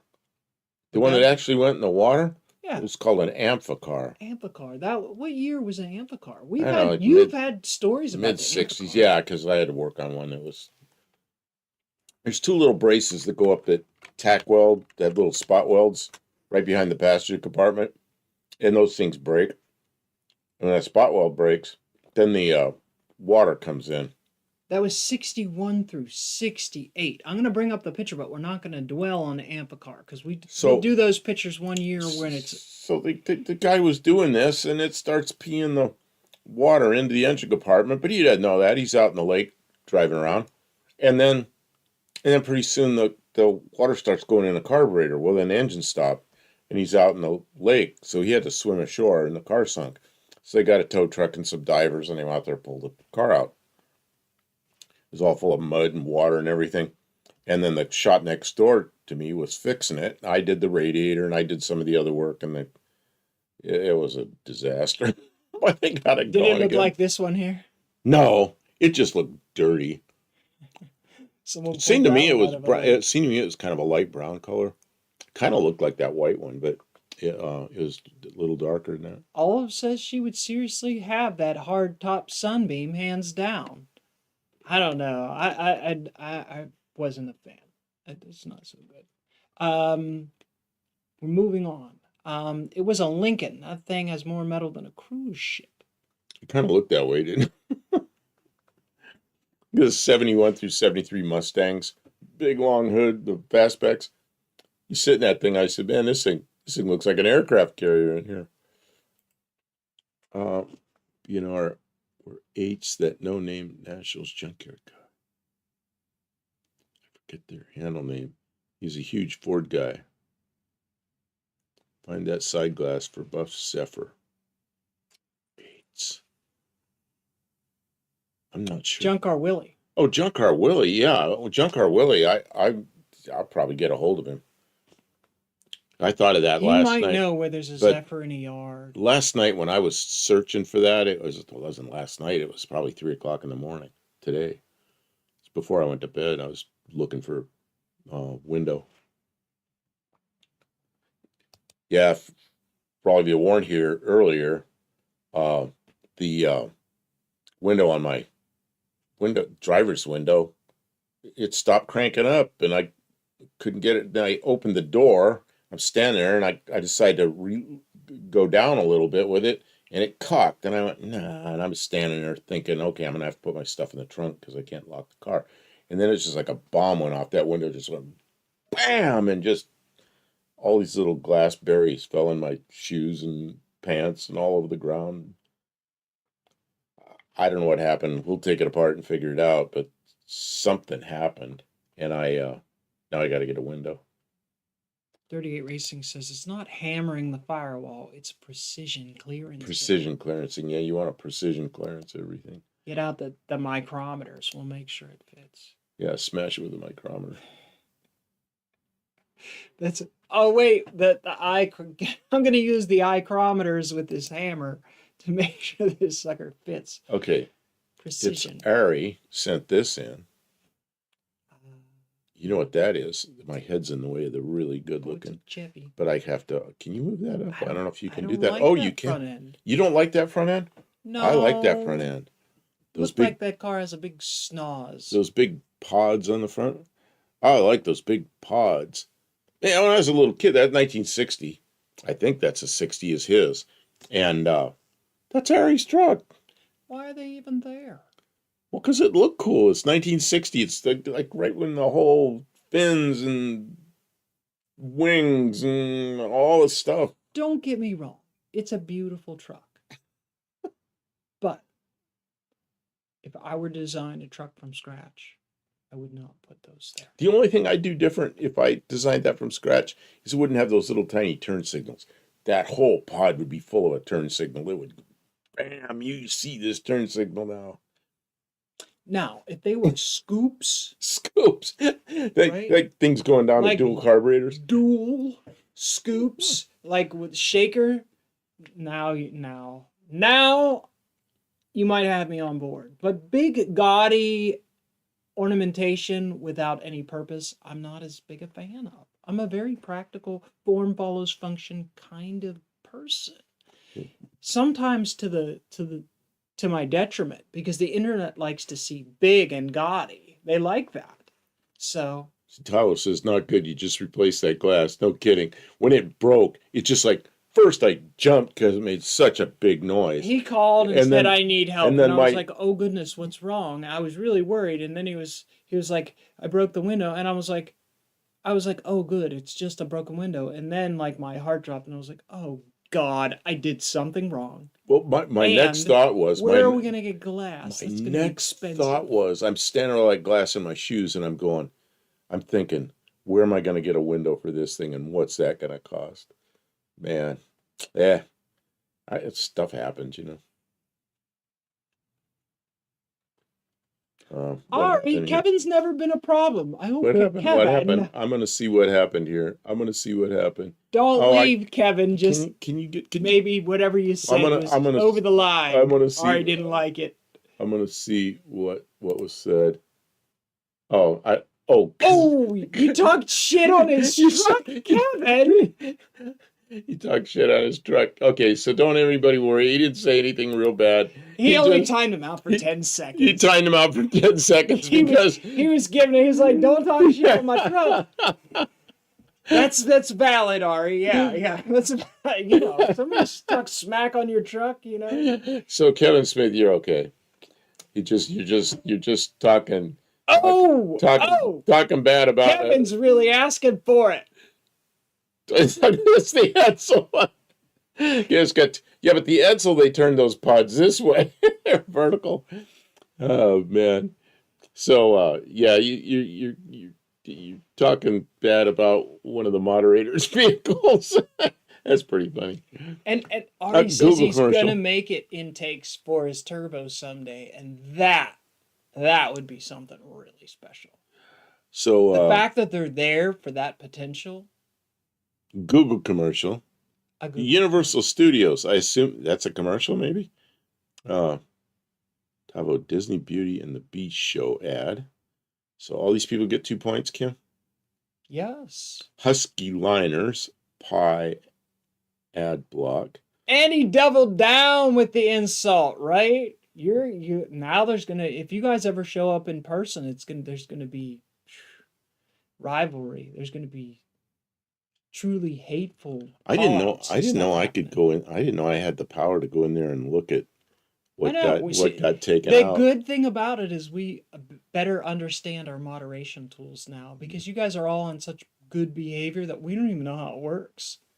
Like we're like, oh, I don't think we can moderate in this. I guess we can. I can. I don't even know how it works, because you guys are all so good. Even when you're naughty and somebody, it's just naughty. It's just in fun. It's just in fun. So much for my Studebaker. Yeah, that's right. We revoked all your points. Harry also sent in something else I got to get here. Another incident like that, and all your points could go right down the drain, Kevin. Ari needs to make it to No Name Nationals. Oh, I hope he does. You know what? He travels for work sometimes. Maybe some year we'll get lucky, and he will be right near there and can make it. That would be so cool. Ari, what is this paint or stickers or whatever it is on this? Now I can't even think of the name of that stupid truck. Wrap? It's a wrap. Yeah, but look at it. On the Rivian? On the Rivian, yeah. That's what Ari needs to do. Ari? Talk them into letting you bring a Rivian to No Name Nationals and race that thing. Oh yeah. That thing would be fast. It would be super fast. You know what they'll make you do because you'd be too fast? They make you race backwards while everybody else is going frontwards. That's not safe. That's safe. I don't think the insurance will allow that. He gave his honest opinion as long as even if it was wrong. Yeah. This is Puff, your wife is hot. I don't have to respect him for anything. Although I don't really think. I think he was just being mouthy. Yeah, look at that. I don't know. I haven't driven one of those yet. What is that car there? The blue car. There's all these Rivians, and there's that blue car. What is that blue car? It looks like a Volkswagen. Is that that's what I thought it was, Volkswagen. Then I looked a little closer. That's not what the logo looks like. Lot. Yeah, I know, but it's like where all new Rivians are parked, except one thing. I look at that and go, what do they do? Is Rivian going to make a car? I don't know. And so he does need to go to No Name Nationals. Yeah, I like to see our No Name Nationals. That'd be great. We'd love to have them, but we understand. Not everybody. You know what, Ari?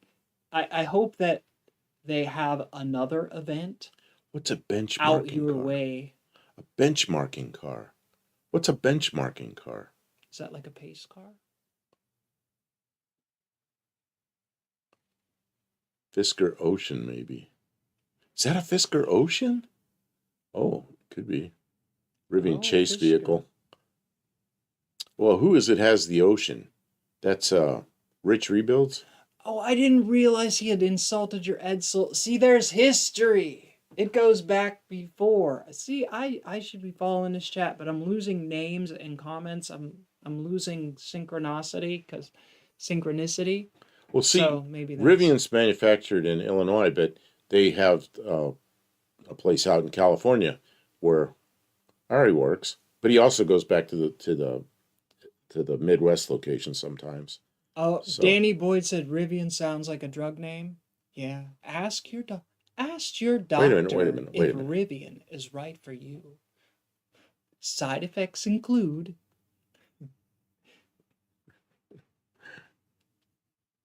I don't know. I think it's a cool looking truck, but I don't know. It's not the right thing for me.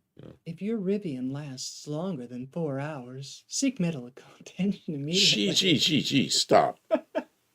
I said Rivian. I said your Yeah, Rivian. but we can't moderate you. You can't stop me. Ha ha.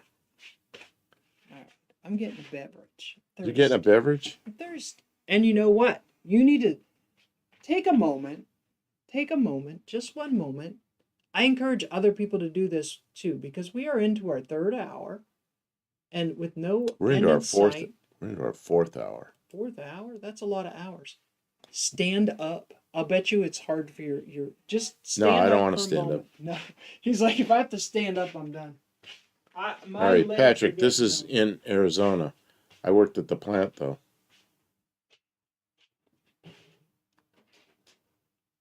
Mike N, ever heard of the Playboy Motor Car Company? Yes, that was what, late 40s, early 50s? Kim went away, or I'd have her look it up. She can look that up when she gets back. And that, of course, was long before Playboy magazine, so it didn't have that connotation at all. It was just a name of a car.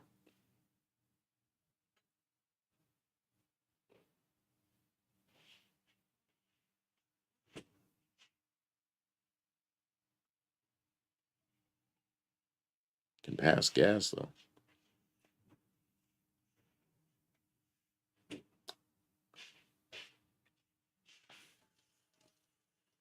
Talo, blue pill got stuck in my throat. I had a stiff neck for a week. Do you care that, Talo?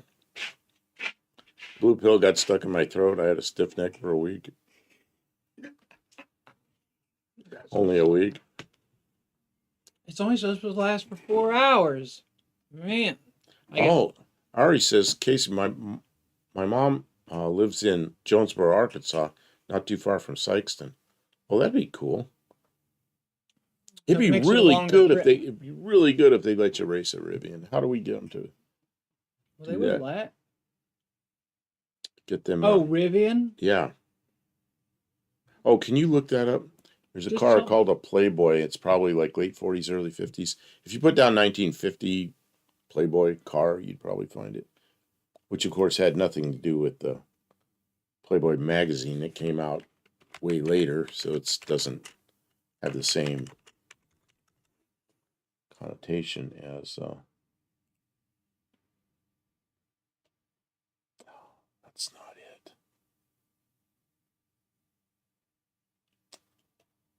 Try 1950, and then it won't be trying to find something from a early magazine.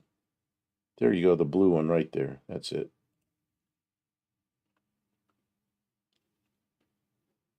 Of course, it's going to show a whole bunch of Playboy magazines, but we want the car. 48 through 51, yeah.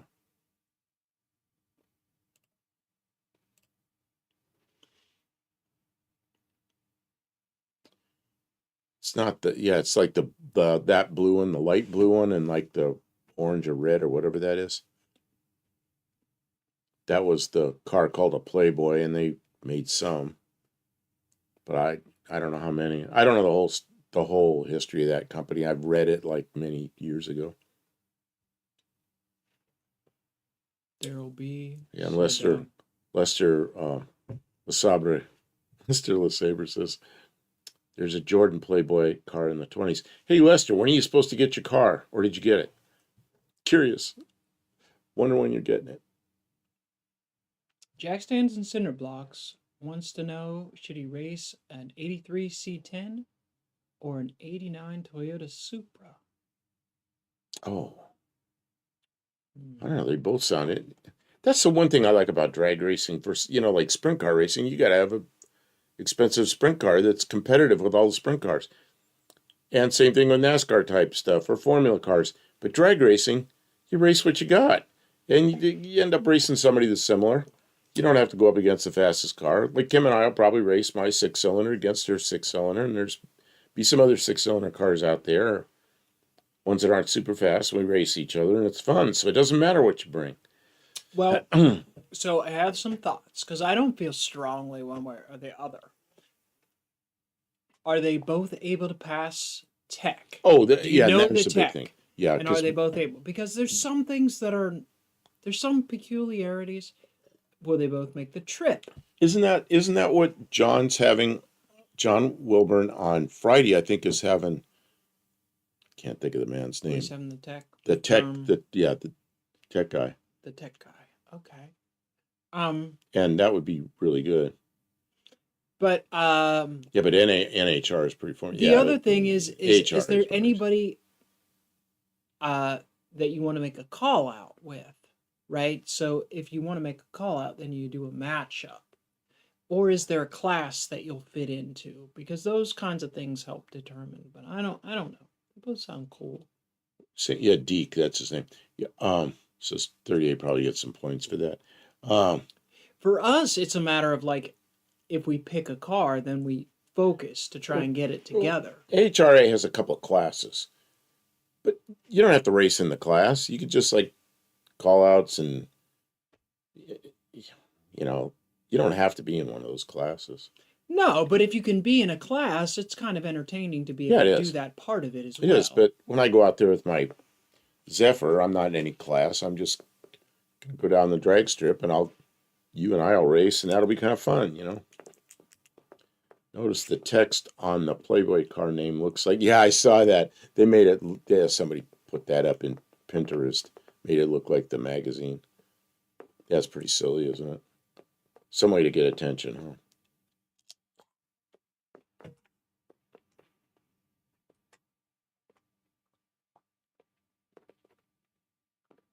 Yeah, and Lunar Outlaw Garage, yeah, he's got a Supra. Isn't it Ellis? Is it Ellis swapped? Is that what it is now? No, it's supercharged with some, isn't that the one he had supercharged with some Australian made old supercharger setup? Lester says his car's still in Arizona. Maybe next week. Maybe next week. Oh, the suspense has got to be murder.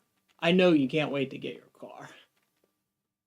I bought things from Mexican Spec, and it's always like, it takes a little time, but I guess you can expect that. It's going to come across the border and go through whatever it goes through, and then you get it. There's a process. But I've never been unhappy with the products I got from it. Yeah, I mean, if you want instant, you're going to pay a lot more money. And you probably get some Chinese junk. Well, you can't get a classic car. Time is money, and you get what you pay for. So if you're willing to wait and invest some time and patience, you're going to get something special. Takes about a week to get the title and plate in the mail. What's the deal? You end up with an Arizona registration, then you got to...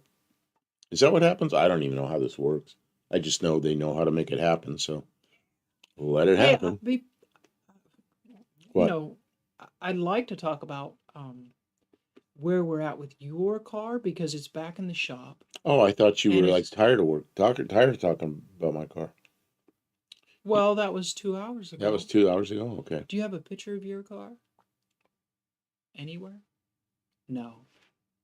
I think I may. It's going to take me a minute to find it. I don't want to talk about the window much anymore. We have to fix the window. We're going to have to find a window and get it and put it in. But while we're trying to sort that out and figure out what's going on, Mexican Spec says, yes, it will have an Arizona title and plate. Then he can transfer it to his state easily. That's awesome that you can work all that out and make it legal transfer and chain of ownership and all the stuff that you need. 1978 Vector W2. I wonder what the taxes were on that car. Oh, I don't know. Oh my God, a Vector. I do want to see a Vector. Yeah, look up a Vector. That's quite a thing. I'll do that. So talk about the things that we need to get done on your. Oh, let me bring it up You gotta put it up there. That while is it's in the shop. that is my car. That's my car actually before I got it. That was a picture of it in Texas, but it still looks about the same. It's the picture he has. It's just the picture I have on this computer. What all? I know. Ooh, this is pretty slick. Whoa. Oh, Victor? yeah, we'll get to that though. We're gonna talk about your car. Go ahead, talk about your car for a minute. I don't know what you want me to talk about. Well, what are we gonna do? We have things to do in the We shop. over talked it like 2 hours ago. No, What needs to be done? Okay, I still haven't put the bezel on for around the gauges because there's some switches and things I want to put in there. But now that I got to spend a bunch of money on a window, I'm just going to put it back together and do that later. right. I want to put the CB radio in there, but that same thing that's going to get deferred because of this window could cost a lot of Ball money. joints. We need to do something. We're going to do suspension. the ball joints up front. I've already got the struts.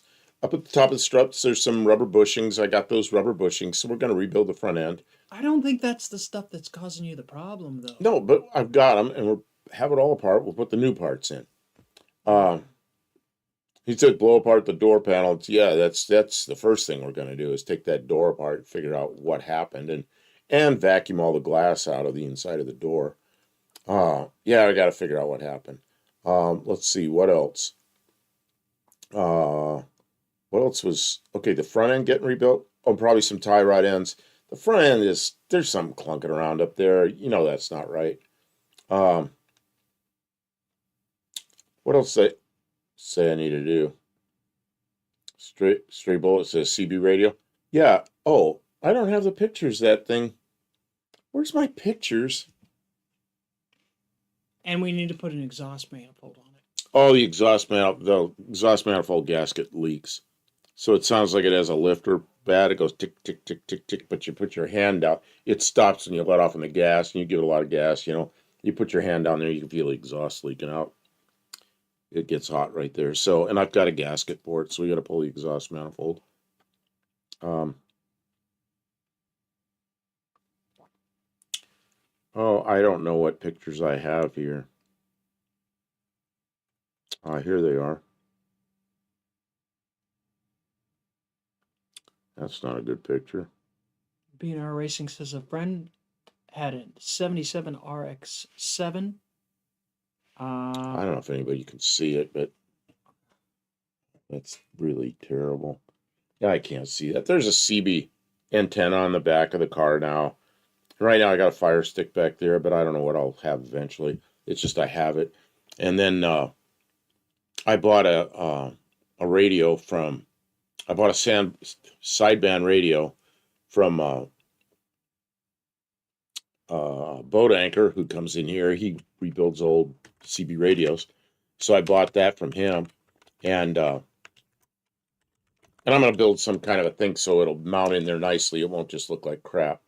So I want to get that done. We've already run the coax, and I got decent coax, not the cheapest stuff, back to the trunk, and it goes underneath the carpet and comes up where the radio will be, so there won't be wires all running through.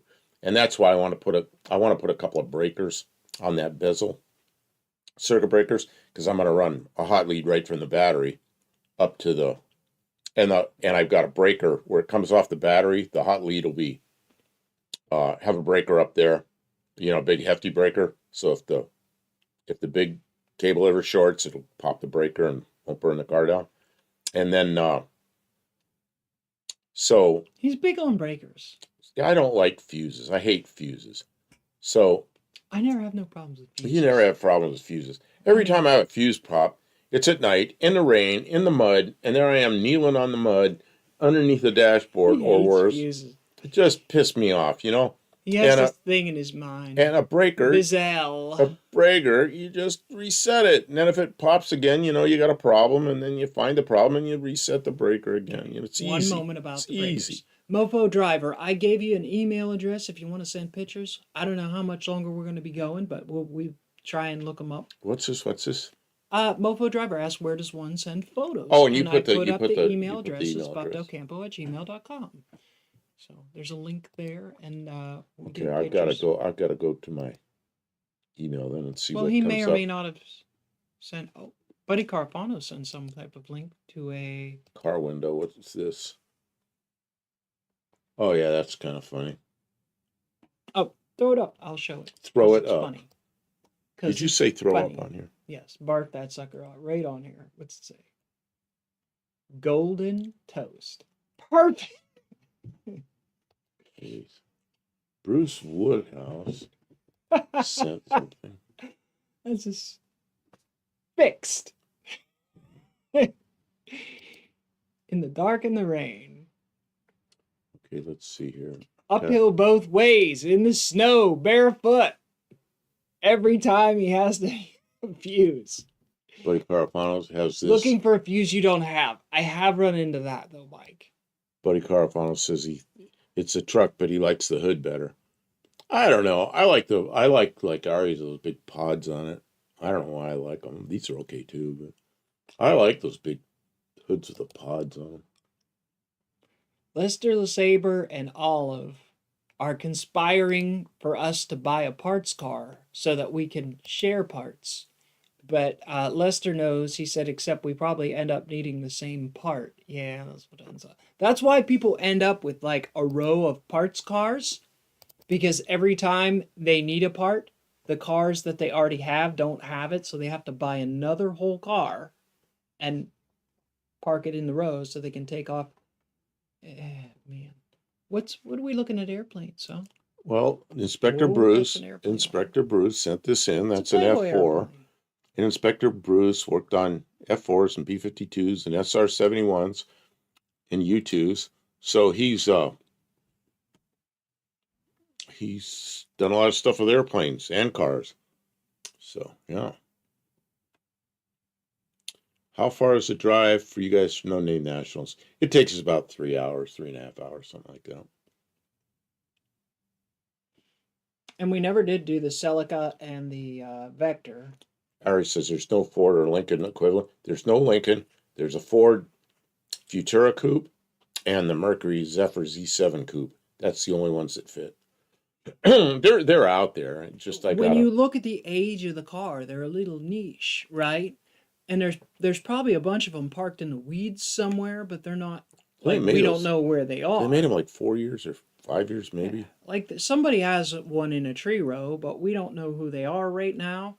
And then most of the people who have them like advertised for sale, it's a whole car, and the car is in nice enough condition to sell.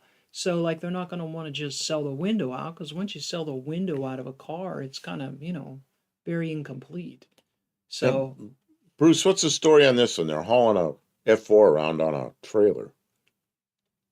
Are they taking to a museum or something? Oh, the reference is the Playboy. There's the Playboy on the wing, in the back, What? above your head. Oh, there it is. Yeah, okay, I see. Magic. Look, my fingers. F4 Playboy. Which is, I think you're both in Tennessee. We are in Tennessee. Who's both? Kim and me? Yeah, we're both in the same place. I'm thinking that somebody else. Oh, we're not actually here. He's in Tennessee, and I'm in Utah. See, look, we're not even the same. Not. Open this, please, Kim. Just the Mexican spec wants open. All right, but it's not going to come on the screen right away.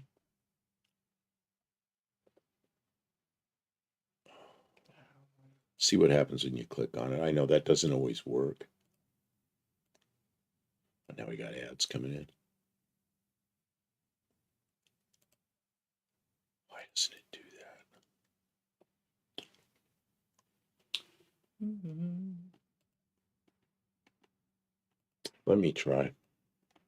Yeah, you can bring it up on your screen. I can't get it from here. For some Yeah, it's reason. not working for Kim. Just stand I don't by. like it. Stand by. I might be able to do it. Sleeper Dude has box top, but he is also has a couple of Futuras and a Z7. I don't know if we can get a hold of Sleeper Dude. Yeah, Sleeper Dude's got a huge channel and he's busy, and I don't know. Yeah, it's like saying Jay Leno has one. Yeah, yeah, Well, we'll Jay just Leno call has him one. up and ask him. We'll just ask him if he's got one. Yeah, I'm still in Pittsburgh. That's why I can do this. Hiya! See, we're not even real. We're not even in the same room. Oh, some people got advertisements. Mike got an ad for Miller Portable Welder and Planet Fitness. Thank you to those people for supporting our stream, and thank you to Mike for telling us about it. And Mike, you get 2 points. Why did this work? Oh, it's going to a museum at Castle Air Force Base. Ah. Mexican spec. I'm trying to do this. I'm having trouble. Save images. Okay, why won't it save?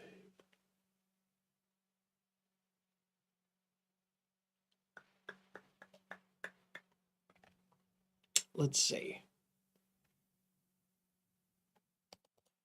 Jack Sand and Cinder Block says I've had one Ford that I kept. The rest I fixed and sold. Tavo got a federal Australian election ad. Getting those a lot lately. Well, it must be near election time. Tavo get 2 points. Okay, here we go. This is the one Mexican spec sent. Right there.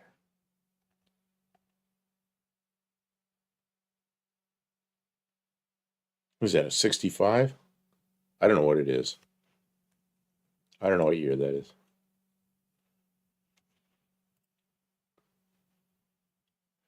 Oh, it was coming up on the wrong screen. That's why it wasn't working. Well, I got it. I found it. And I just downloaded the picture. Was all. I understand. It was coming up over. It was coming up over here. I was clicking over here. Oh, and it's coming up over here, and I'm looking this way. I didn't see it on that screen because I'm dumb. This is the ambulance from the show Emergency I bought in the 90s. I didn't know it was famous at the time. Oh, Emergency. That's an old ambulance. Oh, it's a 68. That is a scene from the intro of the show Emergency. Bumper looks tweaked. It sure does. Greasebelly Garage says, is that from Emergency? That car must be famous. Bumper looks tweaked? No, that's just a glare. Yes, Greasebelly Garage. In fact, it is the famous, world famous car from the show, the hit show. Was it Academy Award winning? Because if it was from the hit Academy Award winning show, was it a drama? Academy Award winning drama. Emergency. That's my announcer voice. Is that a special grill? It looks shiny and gold. Looks like the sun's on it. I don't know.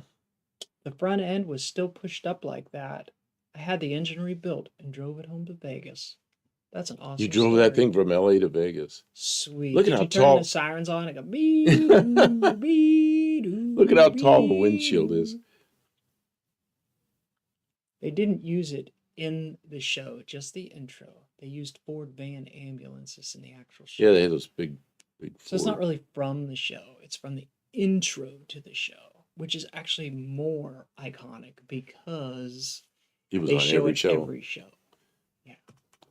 Did the siren work? Look at that. It's got an amber light on one side and a red on the other side. Ooh, amber and. I remember when ambulances in California were like that. Maybe they still are. I haven't been in California in so long.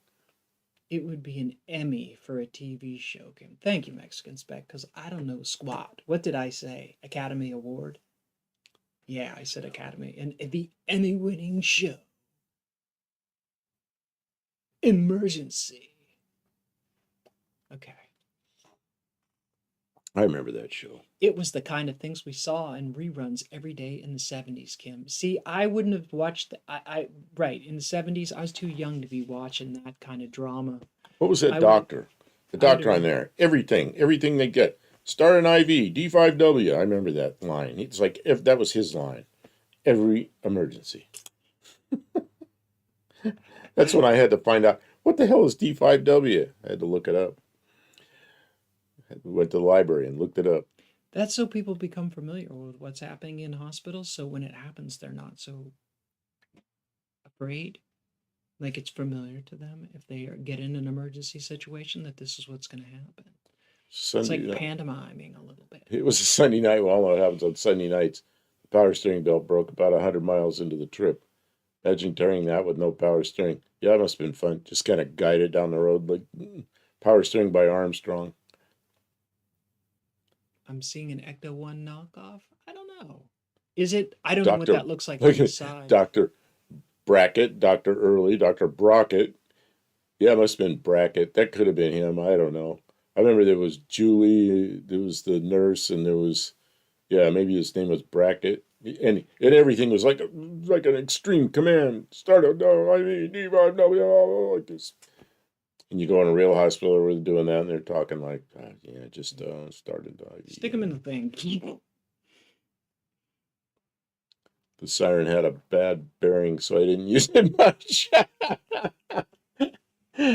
Oh man, they weren't electronic yet. It was a big old wind-up thing up on top. That's pretty funny.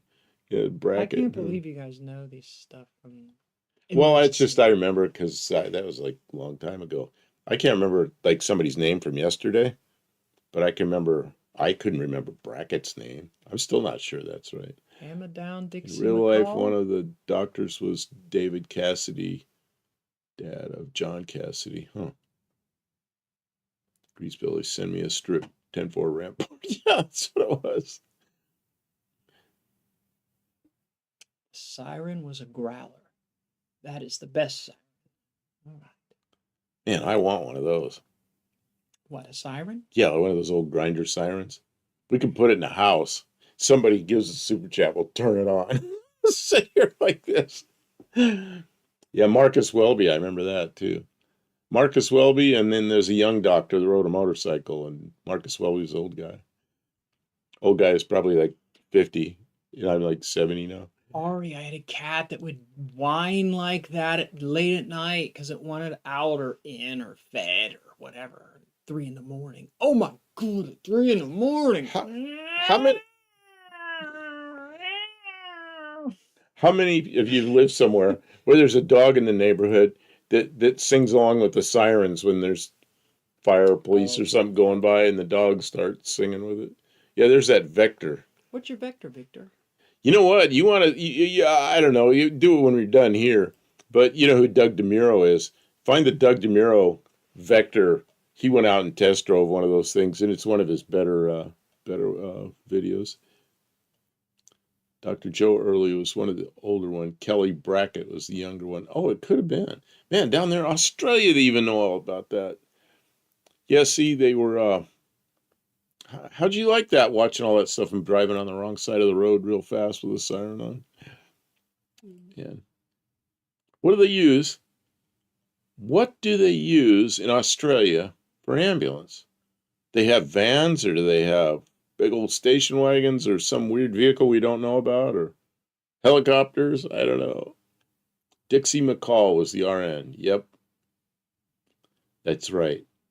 I don't know why I thought her name was Julia. Dixie McCall. Maybe that was her real name. Inspector Bruce says James Brolin rode the motorcycle. You're right. That's who it was. Yeah, it's James Brolin. Rode the motorcycle. Patrick Sullivan was there. An emergency 51 show. Fire trucks, paramedic show. Yeah, it was called Emergency, as Olive points out, with an exclamation point.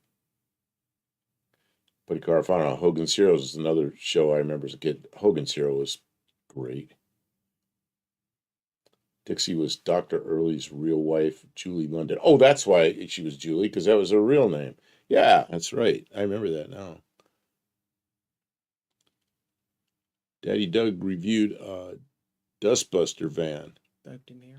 You know who? Yeah, they call yeah, there's people that call him Daddy Doug, because he's was the original YouTube guy that does that kind of stuff, and he hit it big. He just did really well, and he's kind of goofy, and it's fun to watch him. So I guess he did well. Anybody? Students are afraid to ride to the hospital in the back of a ute. Well, I think Tavo rode to the hospital in the front of a ute, or maybe he didn't take the ute that night. God, that was really weird. We were sitting in here and he cut his hand real bad and went to the hospital, and he's in there on his phone in the chat, and they made him turn it off while they were working on his finger or on his hand, whatever it was. So that's a diehard Buff Del Campo viewer. He's in the hospital in the chat. Don't want to miss it. Oh, man, that's pretty good. Oh, the Celicas are some of my favorites. Yeah, I like the front end on those Celicas. I think that looks really I good. had one of these cars. The front fenders were completely made out of tiger hair.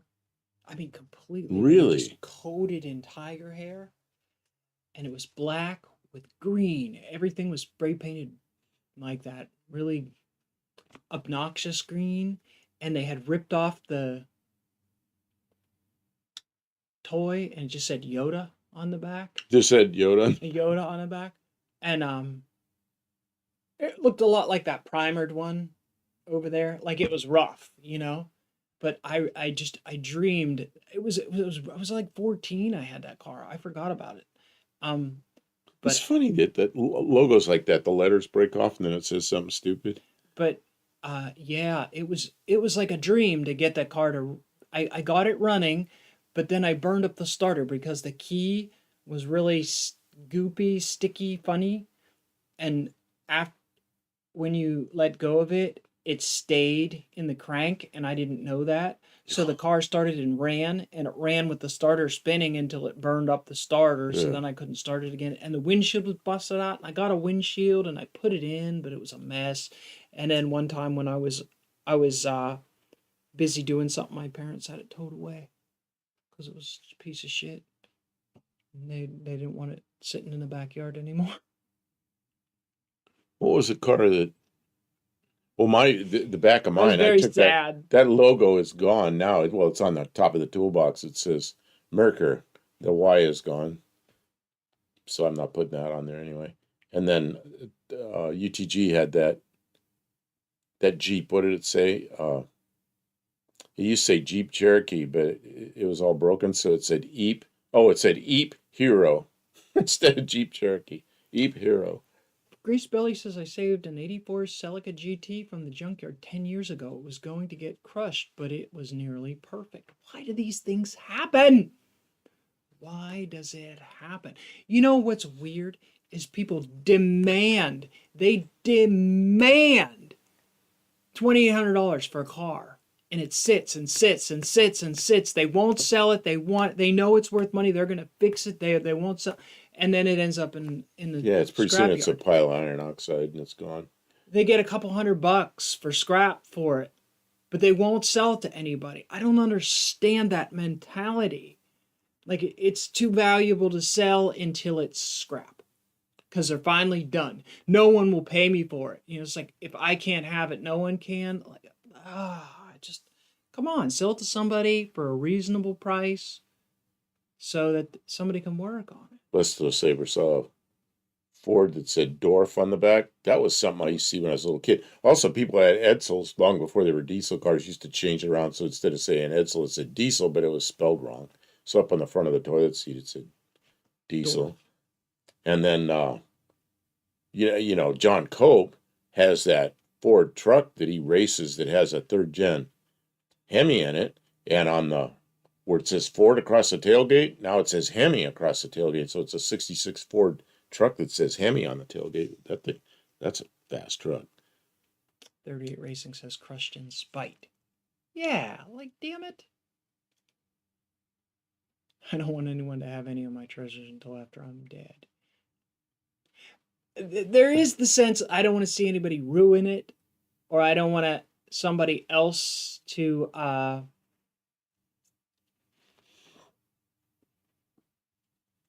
wrong word, but molest the dreams I had for the car. Like people want to like fully restore a car, but then they sell it and the person just smashes it up and destroys it. And they're just like, come on. Well, last night I was looking for Ford Futuras or Z7s, parts cars, And they're all the way from $500 like to $3,500. Non-running parts cars. Some of them are And just rollers, no who- motor, transmission, $3,500 for a shell. rusty roller, no engine in it or a missing transmission or They're something. never gonna get it. It's like, what? Are you kidding me? I just skip over them and go, obviously they're And out of that's touch. the other thing. If you were there, maybe they would negotiate. But like, who has the time?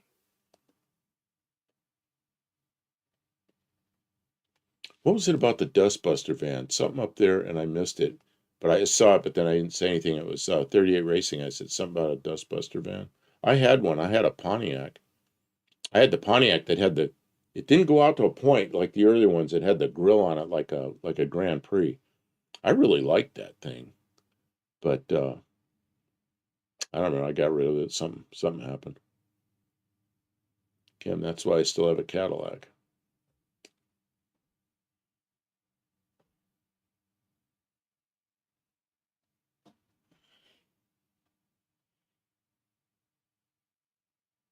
It went to a good home. There's a lot of people that way. They'd sell it to somebody if they knew it was going to a good home.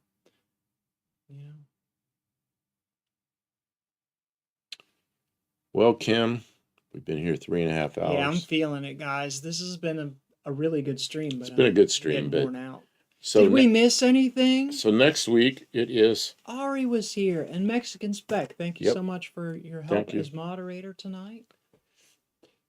You're still on for the Studebaker. Thanks everybody for support, super chats, and pistachios. Pistachios. Thank you, hippie mom. That was awesome. And we're gonna be in the shop in the next couple days. I don't know what night we'll be streaming, but we stream as Cleanup Crew, maybe around 10 p.m., 9 or 10 p.m. Central Time, several nights a week. But they're pretty like on the fly. It depends on what's going on in the world, Depends on how the weather is and how we're feeling. So, but we will be around. So, we have plenty to do. If you're still here, before everyone goes, if you're still here, I'm awarding points for people who stay all this time. Or if you showed up late and didn't get some of the early points, I'm giving tonight. I'm getting generous. 3 points. Anyone who can hear the sound of my voice is getting 3 points. Mexican Spec didn't get to time anybody out. Somebody say something No, I dumb, won't do that. and Mexican Spec will time you out. So I won't watch Whistling Diesel. Yeah, I mean neither because he really. Oh, Jack Stan said he hates you. That's hate He speech, wrecks Mexican Spec. You're Wrecks gonna stuff. have to time him out. Okay. Let's we're no lobo. I know what I got. That's right. Okay. So talk. 58 next week, and Kim, let's say goodnight. Good night, Kim. I'll see you guys night. soon. Thanks for watching. Oh, I gotta press a button. You got to press a button. All right. Hey, look at that. Sean O'Brien stayed for the whole thing. Thanks you, for sir. being here, everyone. Well, I had a great time. Jack Stan's got his For 10 seconds. well-deserved punishment. So Mexican Mexican Spec Spec? actually timed somebody Mexican up. Spec is So we got to wait the Yeah. 10 seconds from the comeback. no tire kickers. That's right. Okay. Dreamers. Ask your wife first. So, Okay. Good night, everybody.